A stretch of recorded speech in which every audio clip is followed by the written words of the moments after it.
皆さんこんにちは。岡田六のナビゲーターのリコと申します。本日お送りする動画は、テレビでは言えないタブーまとめ24選です。宗教や原発、食品添加剤、芸能界の闇、都市伝説など、多様なジャンルのタブー話を厳選いたしました。テレビでは様々な事情で放送できない内容を、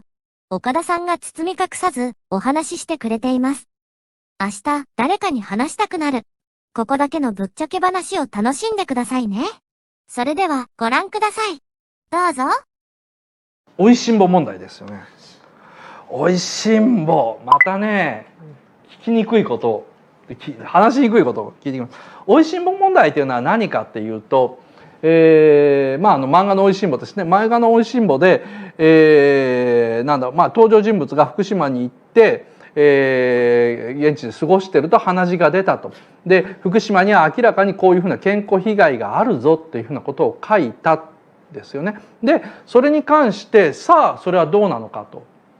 いうやつなんですよ。で、今結局どうなったのかな、編集部が謝罪したのかなだと思いますね。で、どうなんだろうね。作者は反省してません。どうだろうね。いや、話しにくいなって思ってんのはね、僕作者だったらね、自分が鼻血出たら絶対に書くよね。で、それはなんでかっていうと、ひょっとしたらこれは放射能とか原発事故と関係ないかもしれないけども、このことを世の中に訴えとかなきゃいけないっていうね、義務感が出たんじゃないのかなと思うんだな。で、後で間違いだと分かって叩かれたとしても、何もしなかったより後悔せずに死ねるなっていうふうに発想したと思う。地元は大迷惑だな。地元は大迷惑かも分かんないよね。かも分かんないじゃない、大迷惑だろうね。風評被害そのものなんだもんな。で、意識の高い人、そう言われちゃうとね、反論のしようがないけどさ、今僕こんなにねこう困ってるのはなんでかっていうと、僕だったら絶対やってるだろうなって思うもん。言っちゃ悪いけど、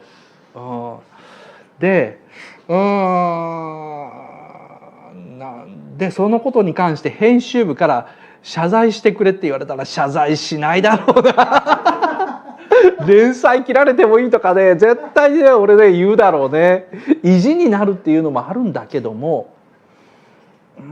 もし自分が自身が鼻血出たっていうふうなことで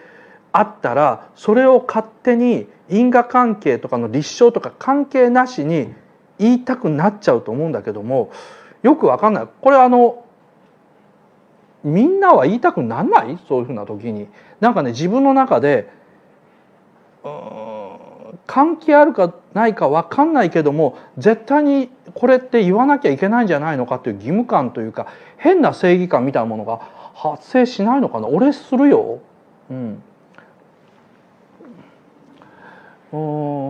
で、それほど視野が狭くない。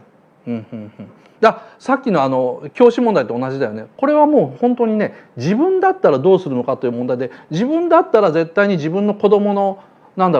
入学式を優先する。いや、自分だったらもうそんなもん学校の入学式を優先するみたいなもんで、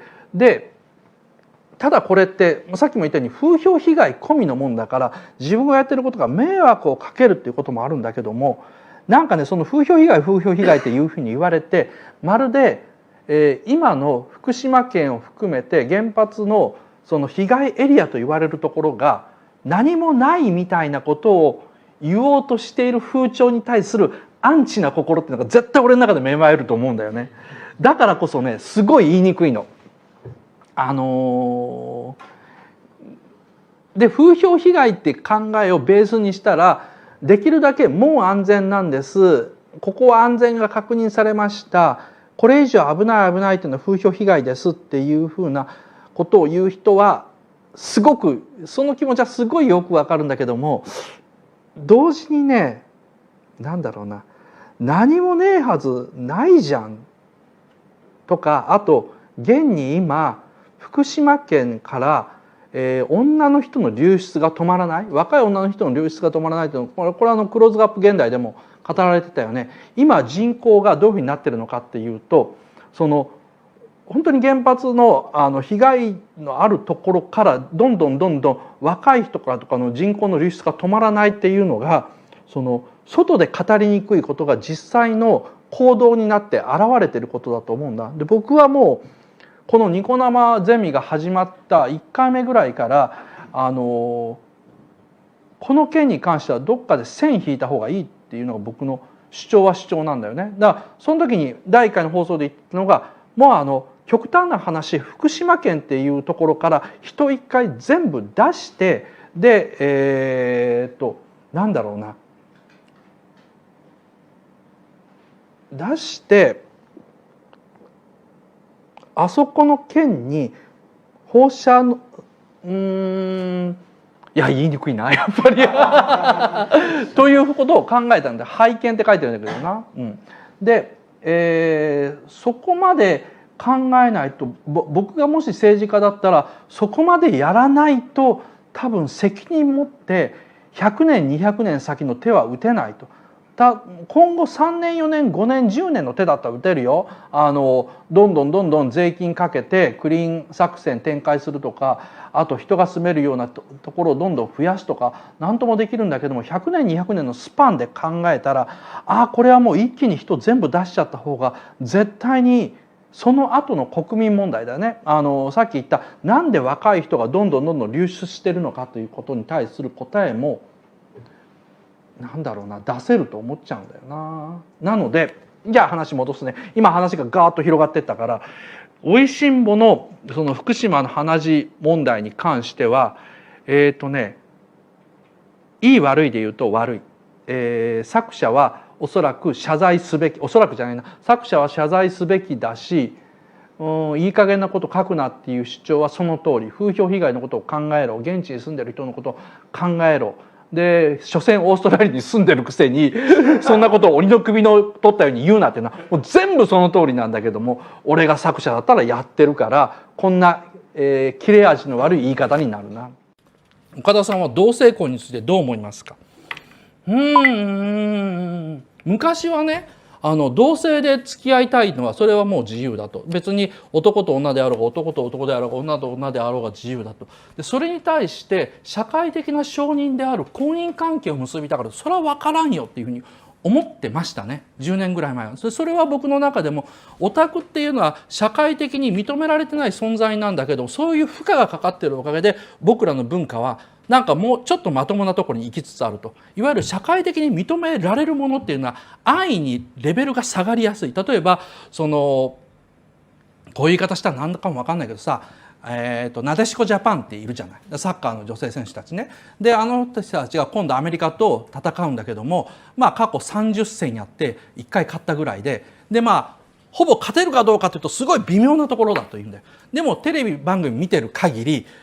どんな辛口のコメンテーターでもさあ勝てるでしょうかって言ったら厳しいところですねとか、いや 50% ぐらいでしょうかとか、それぐらいのことしか言わないんで。でも実際に30回やってさ1回しか勝てなかったんだからさ、そんなもん勝率が 50% のはずがないんだ。でもテレビでそういうサッカーみたいなスポーツであったら、つまり国民が注目しているものであればあるほど正直なコメントが言えないっていう雰囲気があるんだよな。それはメジャーなものでは当たり前のことなんだ。メジャーなものであればあるほどみんな正直なことが言えない。俺ついこの間知り合いからですね、エグザイルの正しい見方っていうのを教えてもらって、正直俺今までエグザイルの見方がよく分かんなかったんですよ。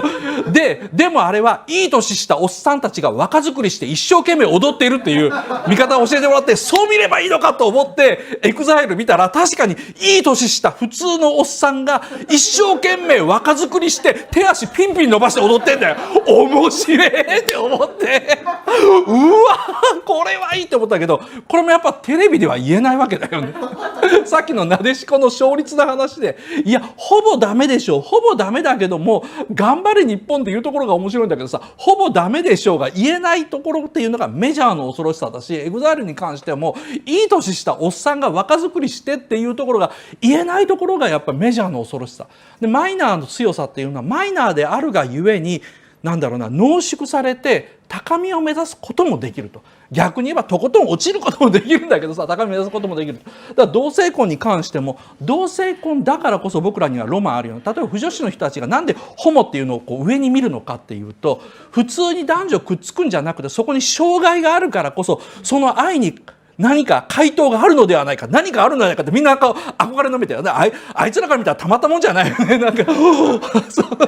俺たち好きでホモやってるのに勝手にお前らの理想的な恋愛観乗っけないでくれって言いたくなるだろうけどさ、それはもう同じだよね。女の子になんかちょっと綺麗な女の子に私たちに美人っていう冠をかぶせないで普通の人間として見てよっていうふうに言いたくてもかぶせられるのと同じように、同性婚の人たちもそういうところがあるな、同性愛の人もそういうところあるんだけども、それが社会性を持って、例えばオタクに人権をって言ったり、なんか俺たちが漫画とかアニメ見ても普通に扱えと、いわゆる大人がアニメ見るのは悪いことだと思いますかみたいな感じで言ったり、同性婚っていうのが同性愛じゃなくてそれが同性婚にまでいて社会的に同等に扱えというふうに言っちゃうと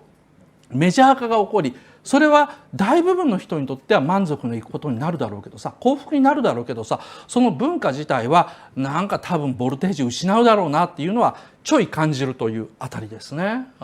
どう思いますかとこのに関しては、基本的にその人たちは幸せになるからいいことだと思うし、社会的に認められるのはいいことだと思うんだけども、オタクが大衆化して萌えアニメが増えて結局そのオタク文化というのはどういうふうになったのかというと、俺はボルテージ下がったと思ってるからさ、現に宮崎駿の後で庵野秀明がいて、でその他にもうね40代以上のアニメ作家しかいない状態なわけですよ。でそれを見てると文化としてボルテージ下がっちゃうとこうなっちゃうのなっていうふうに思っちゃう。藤屋のペコちゃん実はパクリだったっていうの知ってた？俺さっきついこの番組が本番が始まる10分ぐらい前に知り合いの高橋信之さんという人がいるんだ。高橋信之で多分ね Facebook で検索したら出てくるから、その人のページでそこになんだろうな、友達申請しちゃえみんないっぺんに何千人も友達申請されたらあの人びっくりするだろうけど、でなかなかね面白い人で、実は1980年代90年代のオタク文化を影から操ってたおっさんなんだよな。で今のそのオタク文化だと僕らが思ってることのかなりはこの高橋信之さんがスタジオハードっていう会社を使って、編集の会社なんだけど作って仕掛けたんだけども、そのおじさんが今 Facebook で好きなこと書き散らしてるわけなんだよね、高橋信之さん。はいはいはい。で、その人がね今日書いたネタでこんな大ネタをよく Facebook にペロって書くなって思ったんだけども、実はね藤屋のペコちゃんってアメリカのねゼネラルフーズっていうね世界最大の食品会社があるんだ。でそこのオレンジジュースのキャラクターでバーズアイっていうオレンジジュースがあるんだけど、それにメリーちゃんっていうのがいたんだよ。でメリーちゃんとボーイフレンドがいたんだけども、ペコちゃんとポコちゃんものすごくそっくりなんだよ。でよくよく調べてみたら一回なんかアメリカのねライフかな、ライフの広告に掲載されたのが藤屋の広告部と図案部の人がこれいいねっていうことで丸々パクったらしいんだよね。でそれがいまだにバレてないだけだっていう。でもうゼネラルフーズは味の素に吸収されちゃったからもう大丈夫といえば大丈夫なんだけどさ、いわゆる日本ってさ昔はパクリやってたんだけども、今はパクられる立場だと韓国とか中国によくパクられてるって言うんだけども、今も現役で藤屋の店頭で立ってるキャラクターが実はパクリだったっていうのはすごい大発見だなと思って、でそれをまた Facebook でペロッと書いちゃう高橋さんもすげえよなって思いました。今日なんかね最近一番驚いたのがその藤屋のペコちゃん実はパクリだった事件だよな。ガクトがフランスで人種差別にあったそうですが、海外岡田さんもそういう経験ありますか？人種差別自体はほとんどアジア人だからっていうのは経験がないんだけども、どんぐらい前だ、新婚旅行はねちゃんと行かなかったんだよ俺確かね。でなんでかっていうと結婚した時にはもう大阪でゼネラルプロダクツっていうお店やってたからさ、でもう本当にそのお店に集中してたから何にも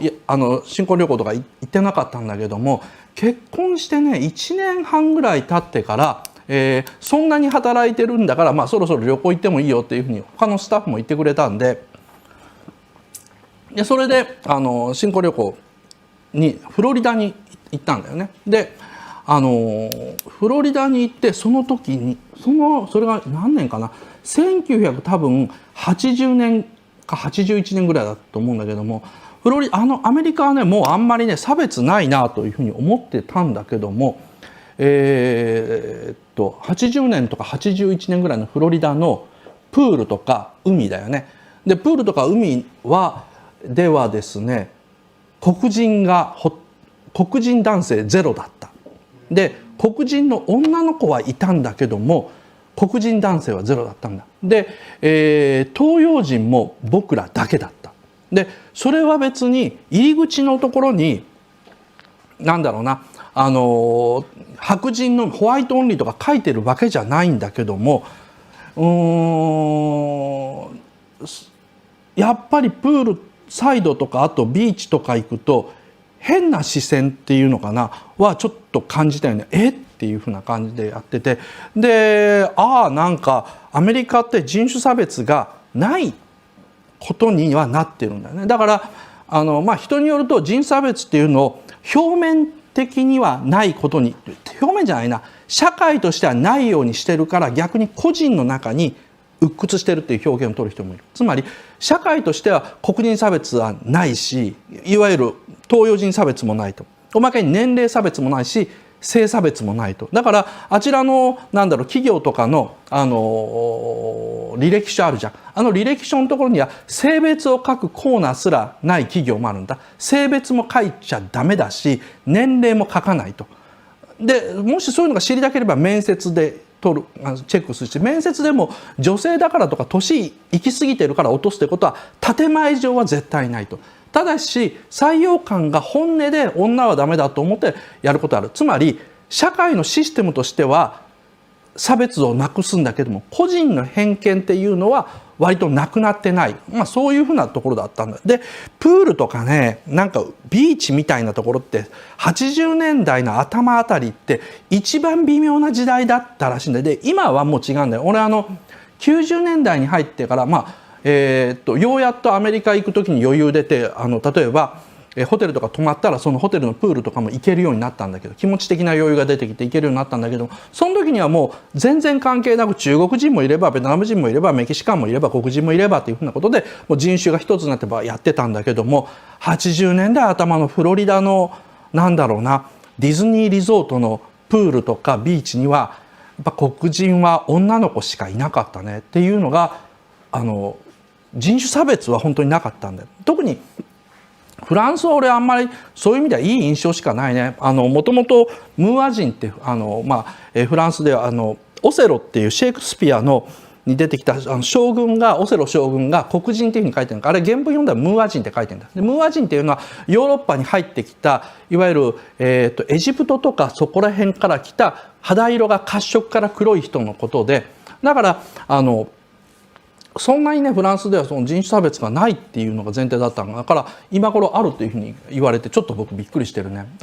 でムーア人でちょっと今思い出したから言っとくんだけども、この間人と話してる時にいやキリストは大体黒人っぽいよねって話をしててって聞かれたんだけども、あんまり日本ではこんな話されないんだけども、キリストって黒人だよね。生まれてる地方今は確かにイスラエルとかアラブの辺って白人いわゆるどちらかっていうと白人の人が住んでるんだけども、当時の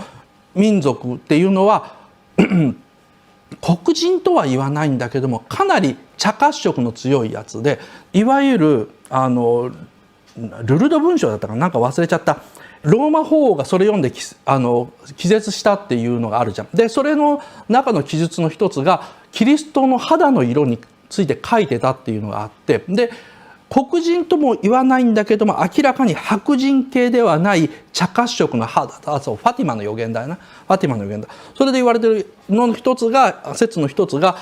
キリストの肌の色に関するやつだっていうことで、まあ完全な黒人じゃないにしろ、今の一般的なイメージでやられてるイエス・キリストの映画作る時は白人がやるっていうのがちょっと変だっていうのをなんかこの間話してたら「キリストって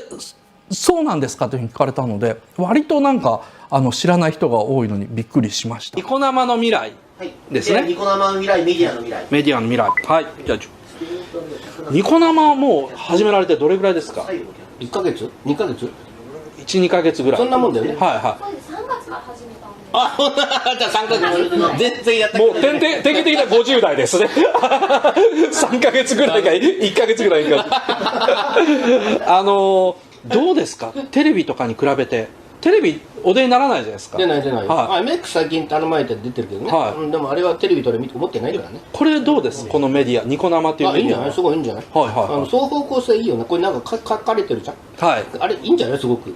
だって特にさ、質問したいこととか書いてくれたらさ、よくわかるし。はい。嬉しいよそれ。双方向性はすごくいいよね。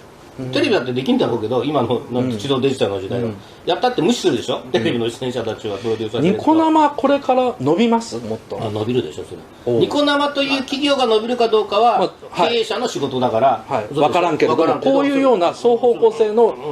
間違いなく伸びると思うよ。じゃあテレビ、いわゆる既存のテレビ局の方はちょっと危なくなります？まあそれは電通次第だね。電通次第。はい。要するに彼らがテレビからニコ生に乗り換える可能性あるわけだ。もう乗り換えてるのかもしれないけど、そうするとテレビの収益悪化されるでしょ。テレビは、昔ではテレ朝だよね。ほとんどのテレビ局は電通が経営を無理やり支えてて、支えがなきゃとっくに倒産してるテレビ局結構あるわけだ。意外と知られてないけど、普通に経営の内幕知ってる人は電通のおかげ、当たり前じゃんね。だって視聴率、フジテレビの人気番組とテレ東の人気じゃない番組どんな頑張ったって、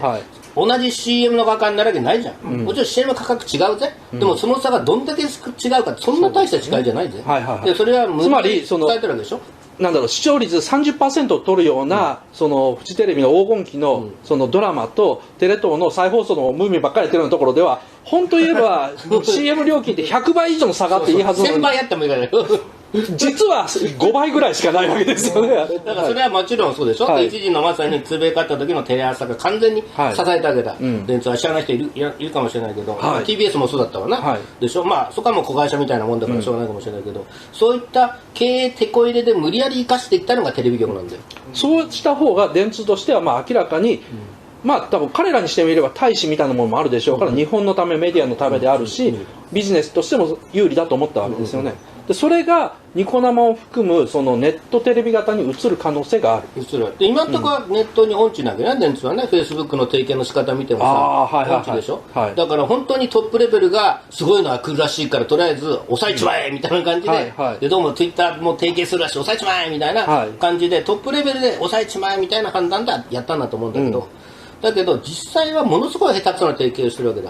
でしょ。だからおそらくニコ生にもちろん電通入ってくるのかもしれない、入ってるのかもしれない、知らない、だけどとは言ってもおそらく下手くそだと思うんだよね、でもこれからこのインパクトが分かってくると、本気で彼ら自身がこっちに移行してくる可能性があるんだよね、その時本当に彼らがテレビを逆に支えていけるかっていうと自己矛盾になるじゃん、一方ではこっちがある程度一応念のためにこっちに打っとくっていうポートフォリオのつもりで打ったかもしれないけど、でもそれ逆に言うとテレビの側の CM バリューを下げていく方にわざわざ投資をしてるわけでしょ、そうでしょ。だから普通にネットの世界の厳しい競争の原理にさらせたらどんどん潰れて、そのネットのバナー広告なんてそんなに価値が取れなかったはずなのに、わざわざそこを電通が介入することによって何社かを独占的に強くすることによって市場として育てたわけだ。いいけどそれって逆に言うと、長い目で言うとテレビの方の支援バリューを思いっきり下げる道を歩んでるわけでしょ、でしょ。同じことがニコ動的カルチャーに対してこれからやっていくとインパクトははるかに大きいから、でそれをもしやった場合、テレビがどうなるのか置いといて、ニコ動が今僕らが簡単にほら番組やれてるじゃないですか、このニコ動的なものでなくなる可能性もありますよね。いやあると思うよ。俺はここであれ言っちゃいけこれ言っちゃいけないって言われてないでしょ、でも将来言われる可能性があるけど、放送コードありますって、いわゆる電通が入ってくることによってそういうふうな規制みたいなものができる。だって放送コードってかっこいいこと言うけど、あれは CM スポンサーが逃げるからやめてくれって言うんだぜ。なるほど。はい。正直に言っちゃえば。正直に。はいはいはい。そうだぜ。はい。MX テレビは俺さ、最初出てくれって言った時、いいの俺、それと俺さ、最初出た初回に、日本にヒットラーみたいな人たちいますかってさ、いや、電通と東京電力ってガンって言ったのね。はい。そして俺怒られるかと思ったら、全然構いませんと。分かった、俺じゃあ。よっぽど MX テレビには広告が入ってないわけですよね。逆に言えば。広告収益に頼ってない、頼れないテレビ局なんです。だから、それを聞けば分かるように、放送コードとか言ってるけど、これは、CM をやるための NG 集の話なんだよ。高い CM をもらうための、簡単に言うと。でしょってことは逆に言えば、ここに、だって今だって YouTube 見てるとたまに最初なんかさ、ジョンソン&ジョンソン見続けさせてたよ、最近。なんでジョンソン&ジョンソンか知らんけど、なんかジョンソン・ジョンソン出てたよ、でしょあれも完全に CM が YouTube のドア玉何秒強制的に出るじゃん。でしょあれにこれが来るぜ、ニコ動が。そうすると今の生主の人たちが自由に喋ってるようなものっていうのは、もっとアンダーグラウンドのものになってしまって、だからメジャーになればなるほど、つまり CM がつけばつけばと、それで電通だけじゃないよ、そのクラスの投資が入ってくれば来るほど、その放送コードが生まれNG 集が生まれ、ましてやちょっと待ってください、ニコ動で東京電力絶対言わないでください時代が来るなるほど。ましてや電通ちょっと待ってくださいみたいな、それでアメリカの地上デジタルみたいに遅延7秒になってそこでカットされるんだよ。アメリカの地上デジタルの遅延が7秒はジャネット・ジャクソンおっぱいプロ事件の時から伸びたんだよね。もともと地上デジタルは3秒ぐらい遅れちゃう。3秒でしたよね。それをわざわざ7秒にしてるの、カットできるためっていうのが本音らしいよ。だから今向こうのテレビ局は絶対に時計映さないですよね。7秒前って分かっちゃうから。建前はね、日本もそうなるかもしれない。ニコ動は7秒遅延ですね。でその中で万が一東京電力って自動的に音声認識エンジンが削除しますから。じゃあ、これから多分これ今見てる人はニコ動が、地上波を追い抜いてテレビに成り代わるような未来の方が明るくて自分たちの世界が来るというふうについつい思っちゃうんですけど、そうとも限らない。そのまま来れば明らかにそうだけど、今のモデルは明らかに優れてるし望ましいしね、でも大資本が金になると思った瞬間にありとあらゆる制約が入ってくるし、場合によっては法律まで作れる。今だって放送法電波法があるでしょ、だからそれニコ動法っていうのはなんかわかんないけど、抽象化された名前だと思うけど、ネット放送法とかねそういうのができるぜ。そういうふうになっちゃった方が、例えば今出てるんですよ、児童ポルノ訪問みたいなもので、そうですよね、つまり児童ポルノっぽい映像が明らかにダメになったり、ロリっぽい女の子が生主としてちょっと舌ったらずな喋り方するのすらももうダメっていう時代が来るかもわかんないですね。つまりそこで出されるコンテンツとかそういうふうなものが国際的な標準水準で見て、グローバルスタンダード的に見てどうかということをいきなり言われちゃうわけですよね。グローバルスタンダードはこれなんていうのかな、リスペクトしなきゃいけない部分があるってことが分かれば、違うと思うんだよね。グローバルスタンダードって言ってるのはもう極端な話は世界統一政府、世界の法律は一つ、世界の通貨は一つ、だからオリンピックやりましょうみたいなさ、そういう論理に聞こえるんだよね。それは論外だけど、でも各国の文化を尊重っていう意味で、それやめましょうよ、あっていいんだよ。スカルプタブーっていうのがねあると思いませんか。スカルプ D ですね。これ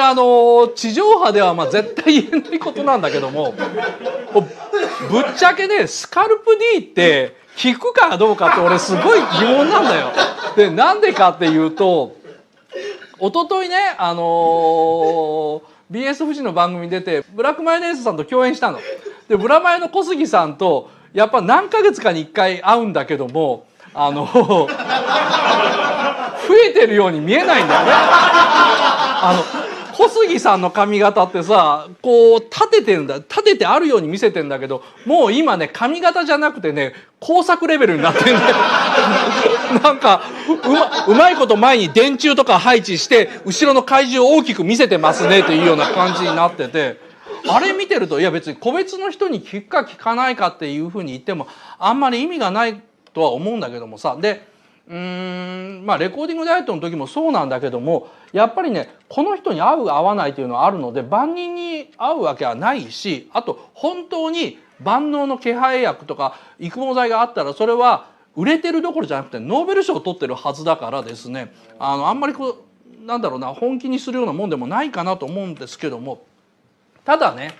僕よく番組で言うことで必ずカットされることがあるんだけども、ホームレスにハゲはいないんだよ。これ本当にホームレスにハゲはいない問題っていうのがあって、結局ホームレスって僕大阪に住んでたからもうすごいしょっちゅう見るんだけども、おじいちゃんとかおばあちゃんも結構いるわけで、おじいちゃんはって髪の毛ふさふさなんだよね。でハゲのホームレスってほとんどいない。それはなんでかっていうとシャンプーしないからなんだ。インディアンもそうだねっていうふうに書いてる人がもうその通りで、実は日本のですね髪の毛を毎日毎日洗わなきゃいけないとかシャンプーしなきゃいけない文化っていうのがあるから髪の毛の薄毛問題が出てきたんじゃないのかと思うんだ。でその論法で考えてたら、そしたらこの間別のところから「いやタモリさんもそうですよね」って聞かれて、あそうなんだと。タモリって実は風呂に入っても体洗わないんだよ。でなんでかっていうと、体洗って石鹸とかで体を洗うといわゆる汚れとかが落ちてしまうと。なんで体に赤とか汚れがあるのかっていうと、それは体を守るためだと。でゴシゴシゴシゴシ洗ってるとなんだろうな、余分なホコリとか汚れとか赤まで取れてしまって気持ちがいいかも分かんないけども抵抗力がなくなると。だから私は、風呂に入っても体は洗わないし、あと髪の毛洗うのもお湯で洗うだけだっていうふうに言ってんだよね。で結構これが説得力があってさ、で結局それでタモリさんっていうのは無遅刻無欠勤で笑っていいと思ってるのやってたわけだから、なるほどなと思ったわけだ。で今ちょっとツッコミであって、江戸時代とかみんなもっと清潔だったんだけど、いやだから江戸時代だからそれだからなんだろうな、感染症に弱かったという考え方もあるわけで、まあ公衆衛生とかが違うから一概に比較はできないんだけども、風呂に入るのは OK なんだけども、毎日石鹸とかシャンプーとかで髪の毛とか体を洗うのはどうなのかって話があってさ、でこういうことを言うと絶対テレビではカットされるんだよね。スカルプ D タブーすげえなとか顔タブーすげえなって思うんだよなというふうな感じでですね、今日語ってみようと思います。だから安野はハゲないのかって、いや安野くんが髪の毛洗わなかったのは20歳ぐらいまでの時で25超えてからは洗ってるよ。スウェーデンで弛緩と近親感を合法化しようという運動が起こっているそうです。弛緩っていうのは死体とセックスすることね。近親感っていうのは親兄弟とセックスすることですね。それらを合法化しようという運動が起こっているそうです。それは知らなかったな。気持ち悪いイコール違法というのは間違っているという理屈だそうですが、なんだかしっくりきません。はあ、岡田さんどう思いますか？もし可能なら合法化用語の理屈を組んでもらいたいです。なるほどね。僕のフェイスブック見てくれたらですね、3、4日前のですね、立花明さんっていうですね、人のコラムの紹介のところに、ほぼその回答みたいなのを書いてるんですけども、弛緩とか近親感を合法化しようという運動が起こってる。これすごいよな。で、こういう話をするとですね、やっぱりそれはけしからん嫌だっていうのが当たり前なんですね。で、じゃあ理屈で考えたらどういうふうになるのかというと、理屈で考えたらですね、違法のはずがないんですよ、別に。自分の肉親であったら例えば自分の奥さんが死んじゃったと、息引き取ったと、その時に最後に自分の奥さんを愛するあまりセックスをしたっていう男性がいたらですね、それ確かに気持ちは悪いだろうけども、法律で罰するようなもんかねっていうのは僕にはあります。で近親感もその立花明さんが書いた例では、避妊を完璧にやれば、兄弟でセックスをしても実は悪いことはないというよりは、これは議論の実験であったそうなんですけども、何がいけないのかを説明できた理屈っていうのは一つもなかったそうなんですね。その時に書いたのは何だったかな。自分のペットが死んだら食べるっていうのと、兄弟でセックスするっていうのと、あと一つなんかタブーが書いてあったんですよ。でそれに関してなぜいけないのかを合理的に説明できた試しが一度もないと。しかし、合理的に説明できた試しは一つもないんだけども、それに対する反対意見、嫌悪感というのは社会から絶対になくならないと。イコール社会というのはですね、非合理な約束事というか非合理な道徳律でできていると。でそれに対してそれは道徳律に反するから違法だにするのか、道徳律に反してるから違法じゃないんだけどマナー違反だっていうことにするのか、道徳律っていうのを国民のコンセンサスって守るために違法扱いにするよと。本当は違法じゃないっていうのは分かってんだけども、こんなの違法にしちゃうよっていうのにするのか。このなんか3つのフェーズがあると思うんですね。その問題になると思うんで、僕は、気持ち悪いイコール違法は間違ってるという理屈だそうですがっていうのは、なんだかしっくりきません。岡田さんはどう思いますか？弛緩は気持ち悪いと思って、近親感は僕は気持ち悪いと思わないですね。で、気持ち悪いから違法にしたいっていう人が世の中には山のようにいて、そういう人とはあんまり僕は友達になりたいと思わないんで、どんどん友達が少ない人生になるんですけども、合法か擁護の理屈を組んでもらいたいですと言われるとですね、いや、非合法にする理屈が立たないんだから合法で仕方ないじゃんと。そんなに非合法にしたいんだったらお前ら非合法の理屈言ってみろっていうこと僕はそっちの方が言いますね。例えばそのホモとかレズとかの結婚を認めないという人がいるんだったら、ホモやレズが結婚してはいけない理屈を組んでくれたらそれで説得されてもいいんだけど、その理屈が成り立たない限り基本的に合法でしょうっていうのが僕の考えなんですよ。ただこの考えというのは僕はその社会の多数の人たちとさっきも言いました通りずれてんですよ。なので僕のその個人の考えでやっちゃうとどんどんずれになってしまうんで社会が安定化しないような。ただこれだけ国がバラバラにあってですね、どの国にみんなが行けるような自由度っていうのが保たれてるんだったらば、ある国ではタブーであって道徳的にいけないことが別の国では合法というふうな状態は、かなりいいとは思うので、ほとんどの国が弛緩や近親感を非合法としてるからこそ、スウェーデンあたりのいわゆる道徳先進国っていうんじゃないでしょうね。合理化先進国なんでしょうね。合理化先進国がそういうふうなことをやってくれるのは結構って思いますよね。まずだって多分世界で最初にその自殺を合法したのもあの辺の北欧の国々ですから、その自殺の合法化っていうのが正しいのかどうかっていうのもそれら北欧の行き過ぎた人権先進国ですね。そこら辺がやってくれるからこそ僕らはいろいろ考えることができると思っていますので、岡田さんどう思いますか？いいんじゃないですかというふうに思います。テレビ持ってないやつの率がやたら多いんですよね。で、こんなの前から聞いてたんですよ。最近みんなテレビ持ってないっていうのを聞いてて、そんなもんかって思ってたんですけども、学生と講義するときにテレビの話しても通じないし、あれって思ってて、でこれどういうことなのかなと思って最近考え始めてるんですよね。でいずれこういう話をまとめるかも分かんないですけども、テレビを持ってる持ってないっていうのはテレビ番組を見る見ないというのと次元が違うんですね。昨日論破王という番組でちょうど朝まで論破王という番組でテレビに未来はあるのかないのかって話をしてて、僕がなんか話そうかなと思ったんですけどちょっとやめたのが、そのテレビがないということはどういうことなのかっていうのを番組作る人がまだよく分かってないんですよね。でただ単に別にスマホで足りるからとか、あとテレビ番組が面白くないからというような話じゃないんですよ。要するにテレビがあるということはどういうことかっていうと、面白い番組があったら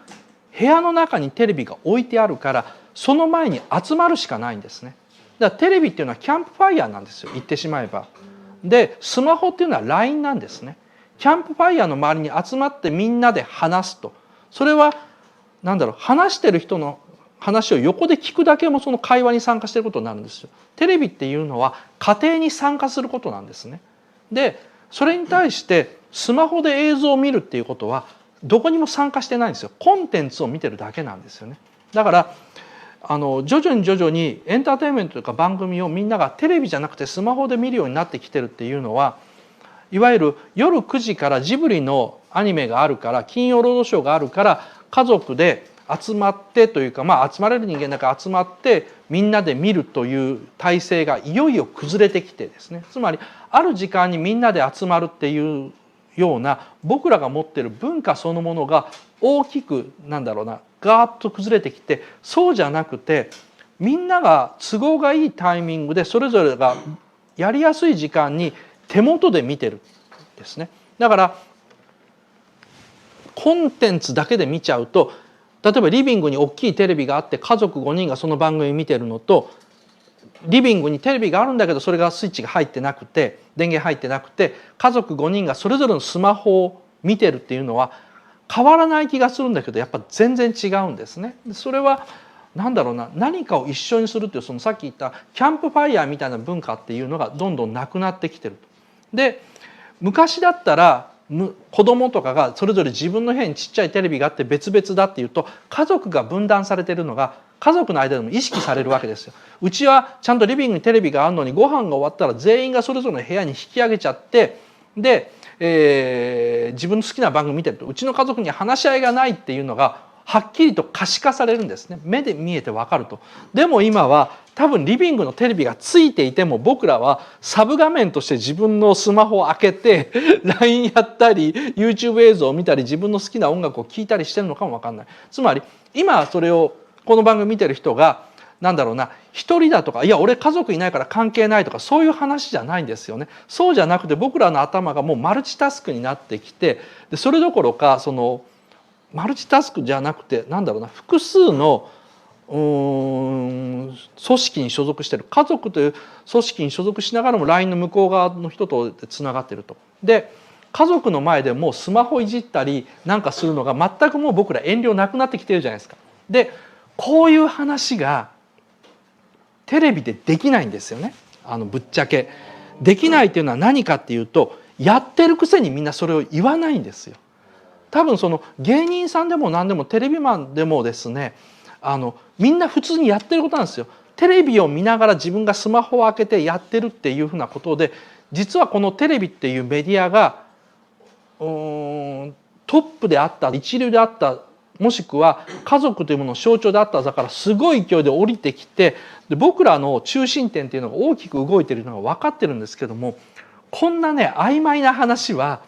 できないんですよね。変な話ですけどもできない。タブーがあるわけでも何でもないんですけども、みんなそれは自分だけの状況だと思ってるんですよ。そうじゃなくても田舎行こうがどこ行こうが今多分日本中テレビ見ながら、例えばこれ今皆さんが見てるのも家でパソコンで見てる人はそれは岡田敏夫が喋ってることに集中してるんですけども、そうじゃない人にとっては家族とテレビを見ながら自分のスマホでこれをこっそり聞いてるっていうか見てるだけかも分かんないですね。でタイムシフトとかを入れてこの番組を見てる人っていうのを含めるとなんか見方が本当に多種多様になってると。でこんな時代にその CM とかですね、なんかテレビ番組の作りとかっていうのがそういうことを議論するのがめちゃくちゃ難しくなってるんだよな。でまあ話戻ります。でスマホをみんな持ってるっていうのはどういうことなのかっていうのはこんなこと全く予想してなかったんですよね。やっぱスマートフォンが普及しだした時っていうのはせいぜいワンセグっていう機能がついていて、で、テレビが持ち歩けますとかですね、もしくは YouTube の映像がいつでも好きなところに見れますという、やっぱどのようにコンテンツが使えてどのように便利になってるのかって話だったんだけども、そうじゃなくて今僕らの生き方とか人との付き合い方が劇的に変わってきてると。多分その50年後とか100年後から見たら明らかにこの21世紀の最初の10年ぐらいですね、20世紀の終わり1995年ぐらいから2010年15年ぐらいは明らかに歴史の一大転換期なんですよ。テレビで話せない系というやつだよな。コンビニ弁当ってさ危ないって話よく聞くじゃん。いわゆる防腐剤とかいっぱい使ってるとかいう話はよく聞くじゃん。あれが本当かどうかって俺興味があって、中川翔子のため池ナウっていう番組出た時にさ、今日は都市伝説スペシャルでタブーがないからいろんな話してくださいって言ったら、俺が話したら一発でカットされちゃった話がそうコンビニ弁当の話なんだけれども、コンビニの弁当を残飯に出したら、そしたら豚が奇形が生まれたっていうのがあって、それが本当かどうかっていうのを調べた人がいるって話があったんだよな。でそれを聞こうと思ったらなんかねはっきりした統計取ってないんだよな。だからやっぱ噂話だったっていうオチでしかないんだけども、そういうふうな結論ではなくてその前提のそういう疑いがあったので調べた人がいたっていうだけでも売り上げとかに影響出ちゃうから、だから風評被害出るからやめてくれってことだったと思うんだけども、結論から言うとさ、そんなね変なね再帰性の物質っていうかね危ない保存料を入れるはずがないんだよな。でそんなことをやって訴訟被害とかを受けたりするぐらいだったら、だってそんな物質入れたらさ、コンビニの弁当作ってる工場からして被害が出るはずじゃん。そんな面倒くさいことするぐらいだったら、賞味期限をもっと短くして、つまり人工物を入れないようにして、天然素材だけを作るようにして、すぐ腐るのも覚悟の、保存量も入れないものにして、その代わり2時間か3時間ぐらいしか商品が、寿命がないようなものを作って売って、で、ダメだったらどんどん廃棄させた方がいいって話になっちゃうんだ。だから、コンビニのね、弁当に関してはね、いわゆる都市伝説ってのは着眼点を間違えてる。着眼点としてはみんな保存料とかがいっぱい入ってるから危ない食品だろうって思うんだけど、そうじゃない。保存料とかが全然入ってないから、商品寿命が恐ろしく短くて、結果コンビニを経営してる人の首をすごい絞めてるんだよな。だって、仕入れた弁当があっという間に売れなくなっちゃうんだもん。俺この間さ、コンビニで物買ってびっくりしたんだけどさ、ちょっとした、おにぎりかなんかだったと思うけど、買った時に、いきなりポスがピーって反応して売れなかったんだよ。で、あれって売れない時があるんだよね。ポスがピッて反応して売れなくて、なんでかって、すいません、これ時間切れですっていうふうに言われて、コンビニってなんか時間外、結局6時までしか売っちゃいけないものを6時15分ぐらいに売ろうとしたらピーってなって売れないんだよね。レジ通んないんだよ。で、これの、売れなかったもののお金っていうのは店側が負担することになるわけだな。店が自分の責任で仕入れてるからっていうのが。だから結局店の方に負担がどんどんいってる。そっちの話の方が本当は面白い話なんだけど、話が長くて、おまけに、コンビニを敵に回すような話だからあんまりできないんだよな。個人ショップだと切れても売る。売るんだけどな。あとはもう一つダメだった話が、大手パン屋の不思議な粉の話だよな。俺の知り合いでさ、パッケージ屋さんがいてさ、パッケージ屋さんって言ったら、パンのパッケージやってんだよ。パンのパッケージで、菓子パンとかさ、食パンとかあるじゃん。あれ袋詰めにして売ってるよね。で、そういうのをデザインしてるとこがあるんだ。で、いやー、ここはセンスいいわとか、ここはダサいわとかいろいろあるんだけど、大きいパンメーカーもちっちゃいパンメーカーもあるんだけど、そこの人らはパン買っても食べないんだよな。でずっと置いといて、で、中に入ってる状態で見るわけだから、これデザインいいなって置いといたら、そしたらほっといたらいずれは腐って、中のパンが腐って発酵して、パンパンに膨らんじゃうんだよな。ところが、あるメーカーのパンは膨らまないんだって。もう、ほっといても、で、どれぐらい膨らまないのかなと思って、面白いからベランダに置いといたんだって。で、ベランダで1週間放置しても、パンが膨らまないんだって。で、あれは小麦粉じゃなくて、魔法の粉が入ってるんですよねっていう話をして、で、その魔法の粉の方がきっと小麦粉より多いんでしょうねみたいな話をしてた。すげえ嬉しそうに話したら、ショコタンの顔がもう引きつってオンエアできませんって。メーカーとか言ってないからいいじゃんって言ったら、だってそれ消費者が不安なんだったら自分でパン屋からパンとかコンビニからパンいっぱい買ってきて自分でベランダに並べて全メーカー並べてどうなるのか見ればいいだけじゃん。それ誰にも迷惑かけないじゃんって言ったら、いやーって言ったっていう、そんだけの話でした。今日本ではですね、そのベーシックインカム制度っていうのはいろんなところで議論されてるくせにですね、まともな参考書がほとんどない状態なんですよね。で、さて僕らの生活に導入されたらどうなるのかっていうと、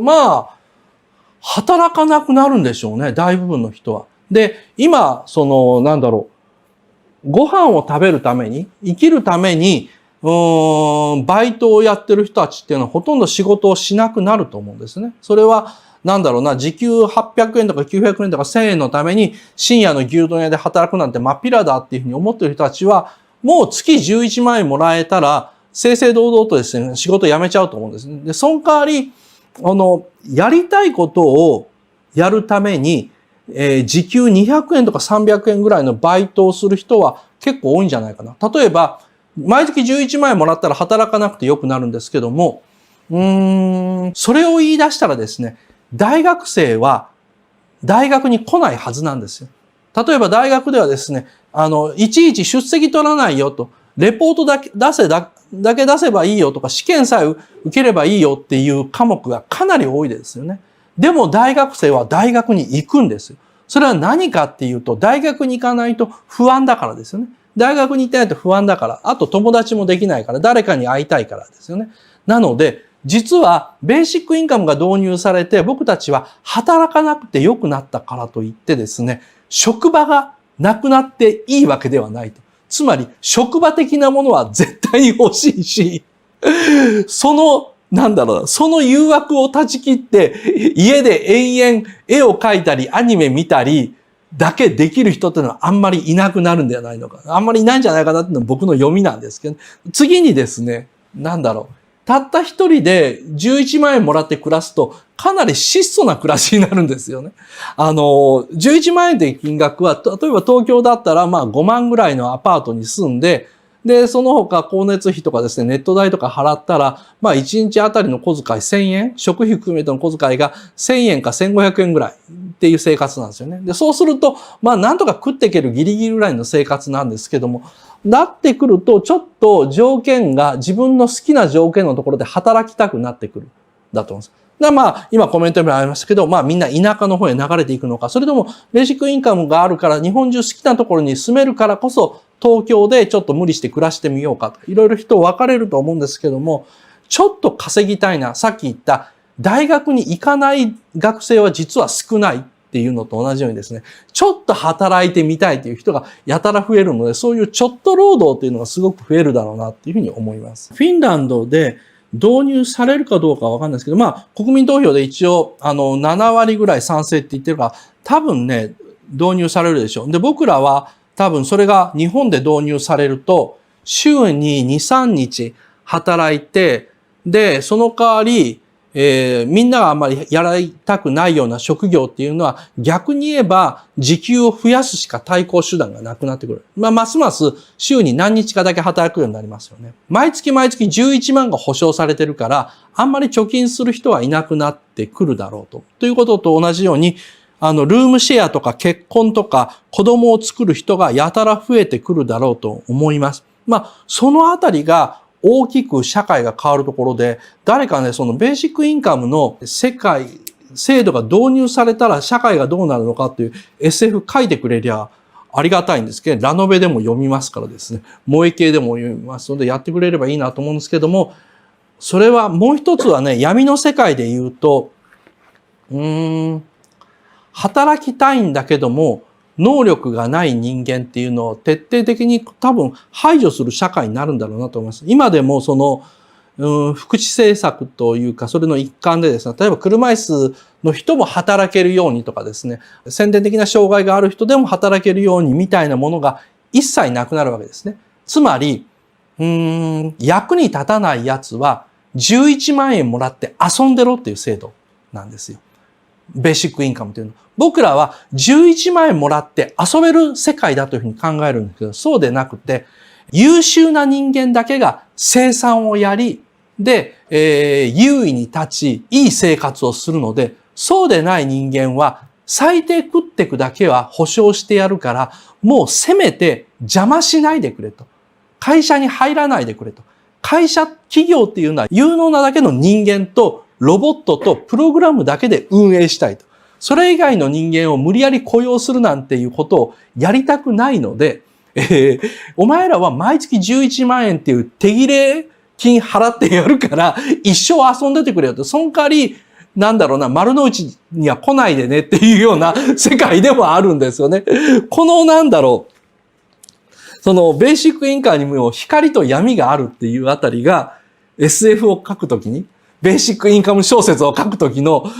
面白さだというふうに思うんですけどね。だから、働きたいっていう人は、いわゆる声優になりたいっていうのと同じで、今僕らは声優になりたいとかアイドルになりたいっていうふうな女の子たち、男の子たちを生温かい目で見てるんですけども、それベーシックインカムが導入された世界では、働きたいとか人の役に立ちたいというのに対して、ひょっとしたら社会はみんな生温かい目で見るようになってですね。で、それを、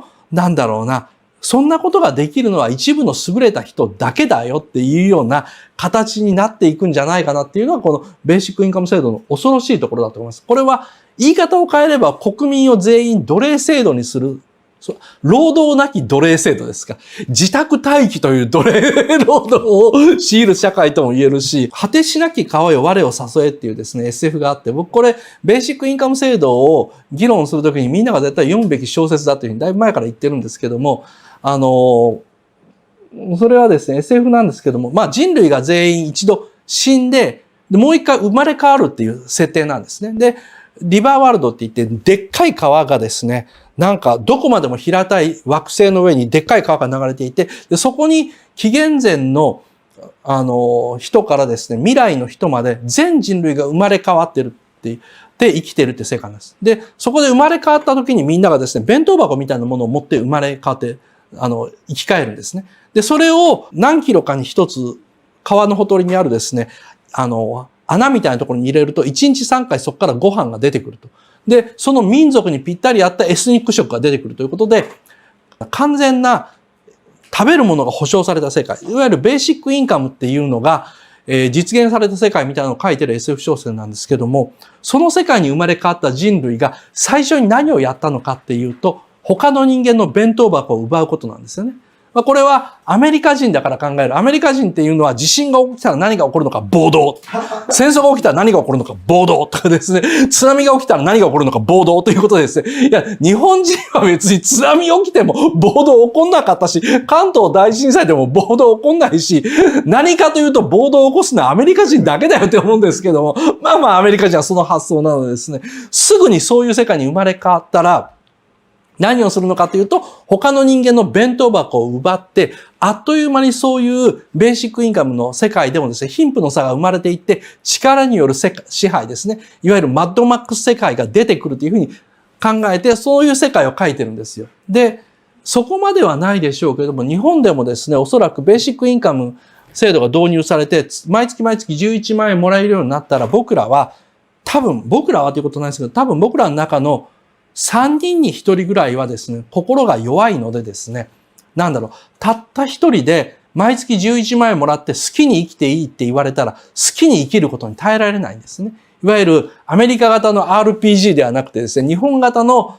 一本道 RPG でないと不安だという国民性が関係してくるんで、じゃあ毎月11万円もらったら、その11万円を預けることによって一緒に生活するような団体に入るんじゃないかな。いわゆる、家族じゃないんですけども、ルームシェアみたいのをしてて、そこの家賃が11万円とかですね。まあ9万円ぐらいなんですよね。9万円の家賃で賄い付きで、そこに入ってると9万円のお金で毎日住むところがあって適当に掃除当番とかして、で、ご飯当番も順番にして、で、ご飯作って2万円だけ自分の小遣いとして持っていて、それを使うという生活になっていくんじゃないかな。そうやって、どういうふうにして暮らしていこうっていうのは、誰かに決めてもらってっていうコロニーが、日本中でボコボコできるんじゃないのかなと思うんですね。ベーシックインカムの、好きに生きれる社会っていうのは、ちょっと僕らには負担が多すぎるような気がしてるっていうのも、その SF を誰か書いてくれるとしたらですね、ぜひともそこに入れてほしいなというふうに思います。心コネクト問題どう考えるのかっていうのがあってですね、俺もよくわかんないんですよ、心コネクト問題。来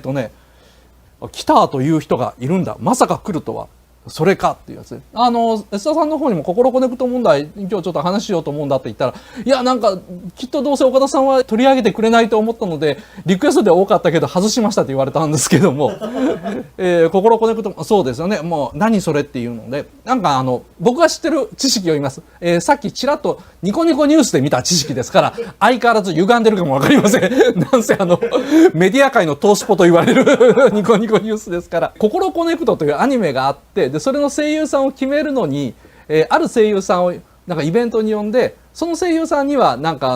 てっきり呼ばれたから、イベントに呼ばれたからもう自分はその役がもらえるんだと思って行ったら、そしたらそれはドッキリ企画で、これから日本中旅して営業みたいなことをしてしたら役がもらえるみたいなことになったらしいんですよ。でこれが芸人さんだったらよくある話かもわかんないんだけど、なぜそれは声優さんにやったもんだから、その声優さんその場では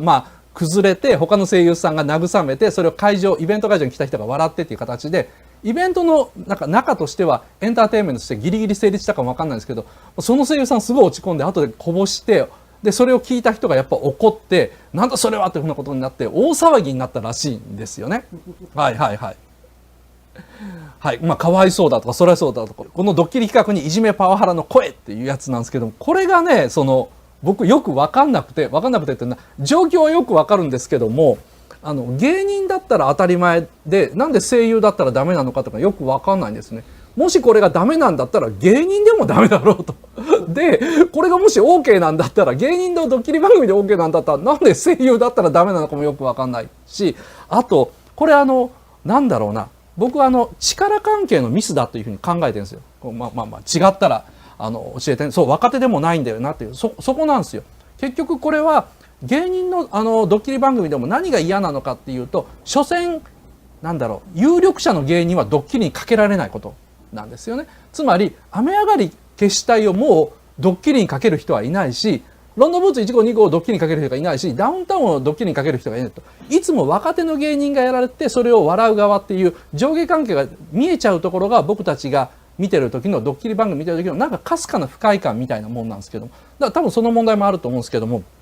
なんでしょうね。僕考えたのは、これが超売れない若手の声優さんにかけられたドッキリで、結局そういうドッキリ仕掛けられたおかげで、ココロコネクトというアニメの中で役をもらいましただったら、案外美談になっちゃうんじゃないのかなと。で、その美談になったはずなのにとかですね、これぐらいの声優さんでもやって大丈夫だろうという主催者の思い込みが読み違いをした。だからこれは力関係、パワーバランスの読み違い。声優だったら OK かどうか、若手だったら大丈夫かどうか、この声優さんは果たして若手かどうかですね。かつての声優さんだったら実はそのアニメの役以外に吹き替えの時、ハリウッド映画とかの吹き替えの時にこの人の役やってるから、だからこの人は格で言うとこれぐらいっていう見えやすい格があったんだけども、今どんどんその格が見えにくくなっているですか。だからそういうふうなものもあるから読み違いであってですね、そんな騒ぐ問題ではないと思うんですけども、さてはてどうなんですかね。俺の認識が間違ってる。ちょっとコメント待ってみる。いやいや、パワハラじゃん。パワハラだけど、パワハラ OK なのが俺芸能界だと思ってるよ。そんな嫌なやつ芸能界来なければいいのにって思ってるから、僕自身、例えばこういう番組に出てるじゃないですか。で、その時に、一番最初にドワンゴに一人で喋る番組やりたいんですって持ってった時に、ドワンゴ内で僕を分かってる人がほとんどいなかったから、最初、いや、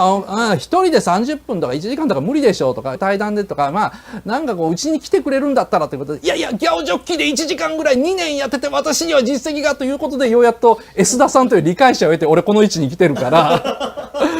そんなもんパワハラとか言うぐらいだったら入んなよとかお前らだって新人声優の足お互いに引っ張り合いしてるだろうとか思っちゃうんですけどもそう、お笑い声優だったらいいんじゃない。そうだよな。役者へのドッキリは微妙。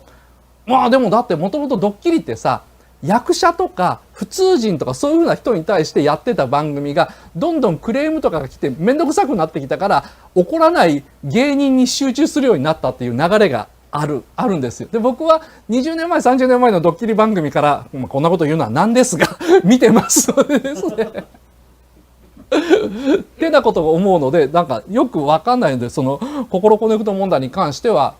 何か語ってくれと言われたら、読み違いですよね、と。多分その主催者の側の人が、こういうことの方が盛り上がって、声優さんも喜んで、で、心コネクトで番組自体の宣伝にもなるしと思ったのがネガティブな方の宣伝になっちゃったということなんだと思います。キャスティングミスってだけだと思う。ウィンウィンの関係ってことだよな。会場では盛り上がった。会場では盛り上がったらしいんだけど、それは多分その場にいる声優さんたちが舞台の上で何とか盛り上げる体にしてくれたっていうこともあるからね。スタッフ同士の信頼関係はどんなもんだったんだろう。さあ、わかんないな。これなんですけども、ここフリップに書いてあるんですけども、若手芸人の間で今一番多いバイトっていう、バイトは何かっていう話だったんですけど、今、吉本の無限大ホールにいるような若手芸人でですね、一番多いバイトは、ウーバーイーツだそうです。で、ウーバーイーツなんですけどもですね、そのウーバーイーツになる一つ前がですね、道路の地下でペンキを剥がすバイトなんですよ。で、何のことかと思って、道路の地下でペンキを剥がすバイトって何なのかなと思ったら、ヘルメットにものすごい小さい LED ライトをつけて、本当に真っ暗な中に入っていって、で、それも腹ばいっていうか、背中を地面につけて、こう潜り込んでいって、狭い中入っていって、で、左手にですね、電動のサンダーと言われる、こう、回転ヤスリを持って、ガーってペンキをこすり取るだけのバイトなんですって。で、どうもそれが高速道路の下らしいんですね。つまり数十センチというかですね、1メートルか2メートル上をですね、もう本当に車がバンバン走ってるんですけど、その地下にですね、そのペンキに鉛が入ってるそうなんです。その鉛が入ったペンキを、塗られてると。それをですね、回転式の電動サンダーで入って剥がすバイトが吉本芸人の間で、ウーバーイーツになる前はもうすっごい流行ってたと。で、この電動サンダーがガーッといってですね、この声が通らない、もう誰も話し声が聞こえないので、みんなガーってやってるからですね、休憩時間になるとリーダーがその電動サンダーで、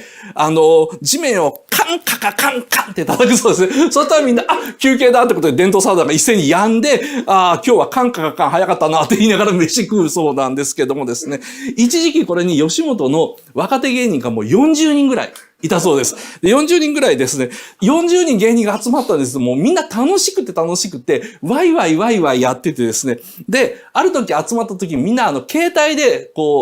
集合写真撮ったんですって。で、携帯で集合写真撮って、サンダー持って、ウェーとかですね、今日俺たちバイト来てますというふうなことで写真撮ってたらですね、芸人じゃない主任がですね、向こうからものすごい勢いで走ってきてですね、お前ら何やってんだ、いい加減にしろ、何写真撮ってんだとてっきり、サボってたから怒られたかと思ったらですね、その怒られ方がですね、いいかお前らと。絶対にネットとかに写真あげるんじゃねえぞと。というふうに怒られたと。そうです。一週間後。この騒ぎがあった一週間後ですね。これまでもですね、ペンキの中に入っている鉛が体に入ったら悪いからって言って、マスクは渡されてたんですね。簡単なマスクなんです。後ろ紐で縛るようなマスク。で、調べたら1000円ぐらいのマスクそうです。1000円ぐらいのマスク渡されてたんですけど、ところがこの写真騒ぎがあった1週間後、いきなりですね、全部頭を覆うような、ものすごい、多分 3M 社かなんかのですね、防毒マスクを全員に支給されて、今日からこれで作業してくれっていうふうに言われたそうなんですね。で、どうもこの間怒られたのは、ふざけたから、サボったから怒られたんではなくてですね、その写真を世間に見せると、まずいことが起きるから、絶対に写真出すなというふうに怒られたんだというふうに、やっとみんなが気がついたそうです。で、詳しい人に聞いたらですね、そんな1000円のマスクで、あんなマスクでやったらお前ら死ぬぞというふうに言われたそうなんですけども、そう言われれば、鬼越トマホークの人も同じバイトしてたそうなんですけども、そう言われればどうも不思議なことがあったと。あのバイトは月1でですね、血液検査があるって言われたんです。月1で血液検査があって、血液内の鉛の量を調べられると。で、その鉛の量がある一定値を超えると、そいつクビになるんですよっていうふうに言い出してですね、鉛の量が一定値を超えると、そいつクビになるという謎のシステムだったんですというふうに言って、で、新しい全部マスクはですね、丸い扇風機みたいなフィルターが3つもついてですね、息したらもうシューシューシューシュー音出るようなマスクでですね、で、値段聞いたらですね、そのマスク8万5千円だそうなんですね。この間まで1個1000円のマスクがこの8万5千円のマスクつけられて、じゃあ今までのマスクは何だったんだ、1000円のマスク何だったんだと。だってマスクつけたら暑いから、マスク外して作業してたやつも多かったんだと。うわー危なかったということでですね、みんな辞めて、今はウーバーイーツになりましたっていう、最初の話に戻って、ここがオチなんですけども、で、僕もですね、これ何なんだろうと思って調べてみたらですね、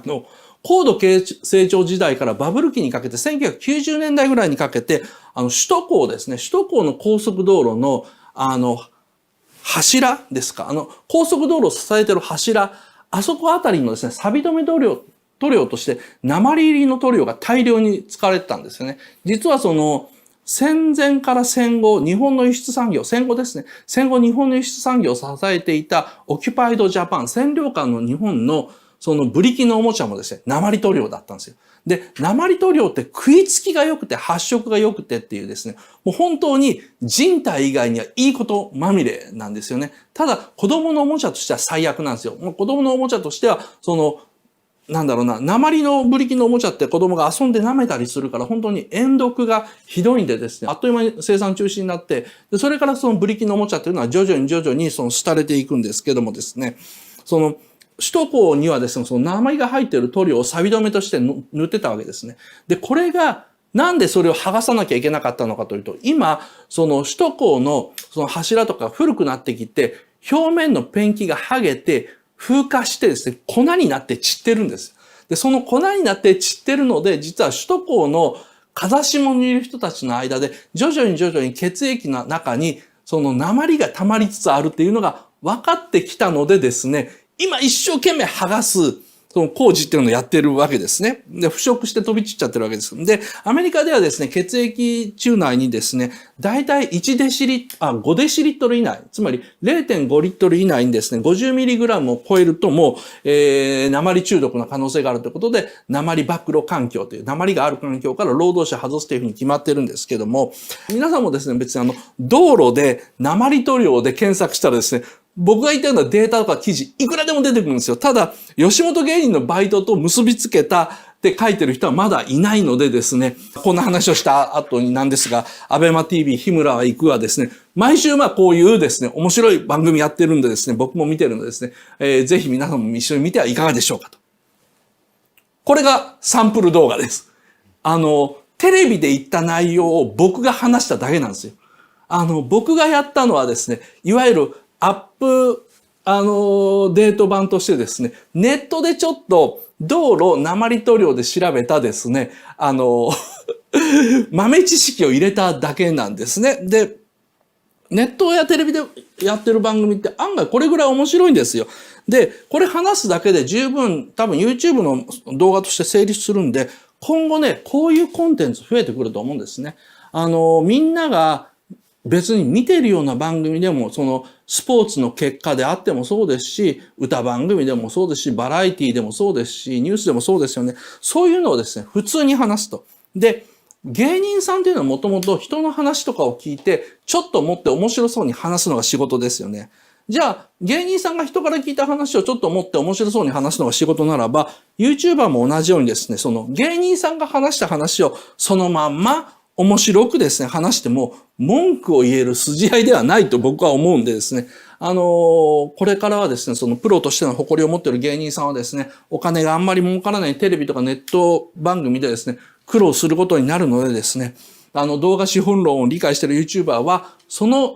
彼らとかですね、この番組をですね、お金をかけて作ってくれた番組をネタにして自分の口調で語るだけで、実は面白い動画、ある程度面白い動画が作れるよと、そういう恐ろしい時代になってきたねというですね、話でした。なにわ金融道という、えげつない漫画があるんですけど、なにわ金融道でですね、主人公の灰原くんがですね、印刷所が潰れて、勤めてる印刷所が潰れて、で、これはダメだということで、普通のですね、大手のサラ金に勤めようとして、持ってきます。そうすると、入社試験は抜群の成績で、履歴書も火の打ちどころがないと。絶対雇ってもらえるはずだと思ったら、灰原くんはですね、こういう、機関にかけられてですね、信用調査された灰原達之というやつを、電卓みたいに叩くとしばらくしたら、ツーツーというファックスが返ってきて、サラ金と、去年と今年10万ずつ借りてます。ちゃんと返済してる。というのがわかるんですけども、そうすると、彼がつまんでいたってしょうがないやろだと。つまむっていうのはこの漫画の中で、借りるという用語なんですけども、我々は現金を扱う商売なんだぞって、一旦金を借りたやつは必ずまた手を出すもんなんだ。そういうやつを入れると事故のもとだ。断りたまえっていうですね、すごいですね。よくサラ金の会社とかはですね、借りることが恥ずかしくないみたいにテレビで宣伝してますけども、本音はそんなやつは会社に入れるわけにいかない。つまみ出せっていうふうに言ってるわけですね。で、灰原くんはですね、なんで自分が雇ってもらえるのか教えてもらえない。試験はできたと自負してるんですか？そう、満点だったんです。では、満点だったよ。どこがダメだったんでしょうって答えてもらえないと。で、なんで教えてくれないんですか？それは言われへんのやっていうふうなことで、僕はなんかプライベートなことも何もかもそちらに教えたんだから、それはなんかひどいじゃないですかというふうに言うと、金を貸す傘もこちらの勝手や。あんた、雇うのもこっちの勝手なんやというふうにドーンっていうところで、灰原くんはですね、人生、社会というのを教わると。これがなにわ金融道の第1話の流れですね。だから、まともなですね、消費者金融、サラ金会社で雇ってもらえないので、この後帝国金融というですね、なにわの恐ろしい町金ですね。怒鳴り声がですね、飛び交う、金を返されへん女はソープへ沈めてしまえというようなところで就職することになるんですけども、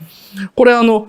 なんで自分は雇ってもらえないのかって教えられへんというですね、さっきのカチャカチャカチャっていう電卓でプリントアウトが、その人がいくらぐらい借りてるのかとデータで、それの存在も教えてもらえない。僕もなにわ金融道4までそんな機械の存在知りませんでした。言われてみりゃありそうなもんなんですけれどもですね、知らなかったんですね。で、こういうですね、自分の実はスコア、信用度が見えないんですね。日本の社会では。なので、中国のジーマ信用というのは、こういうものをすべて見える化しちゃおうっていう話なんですよ。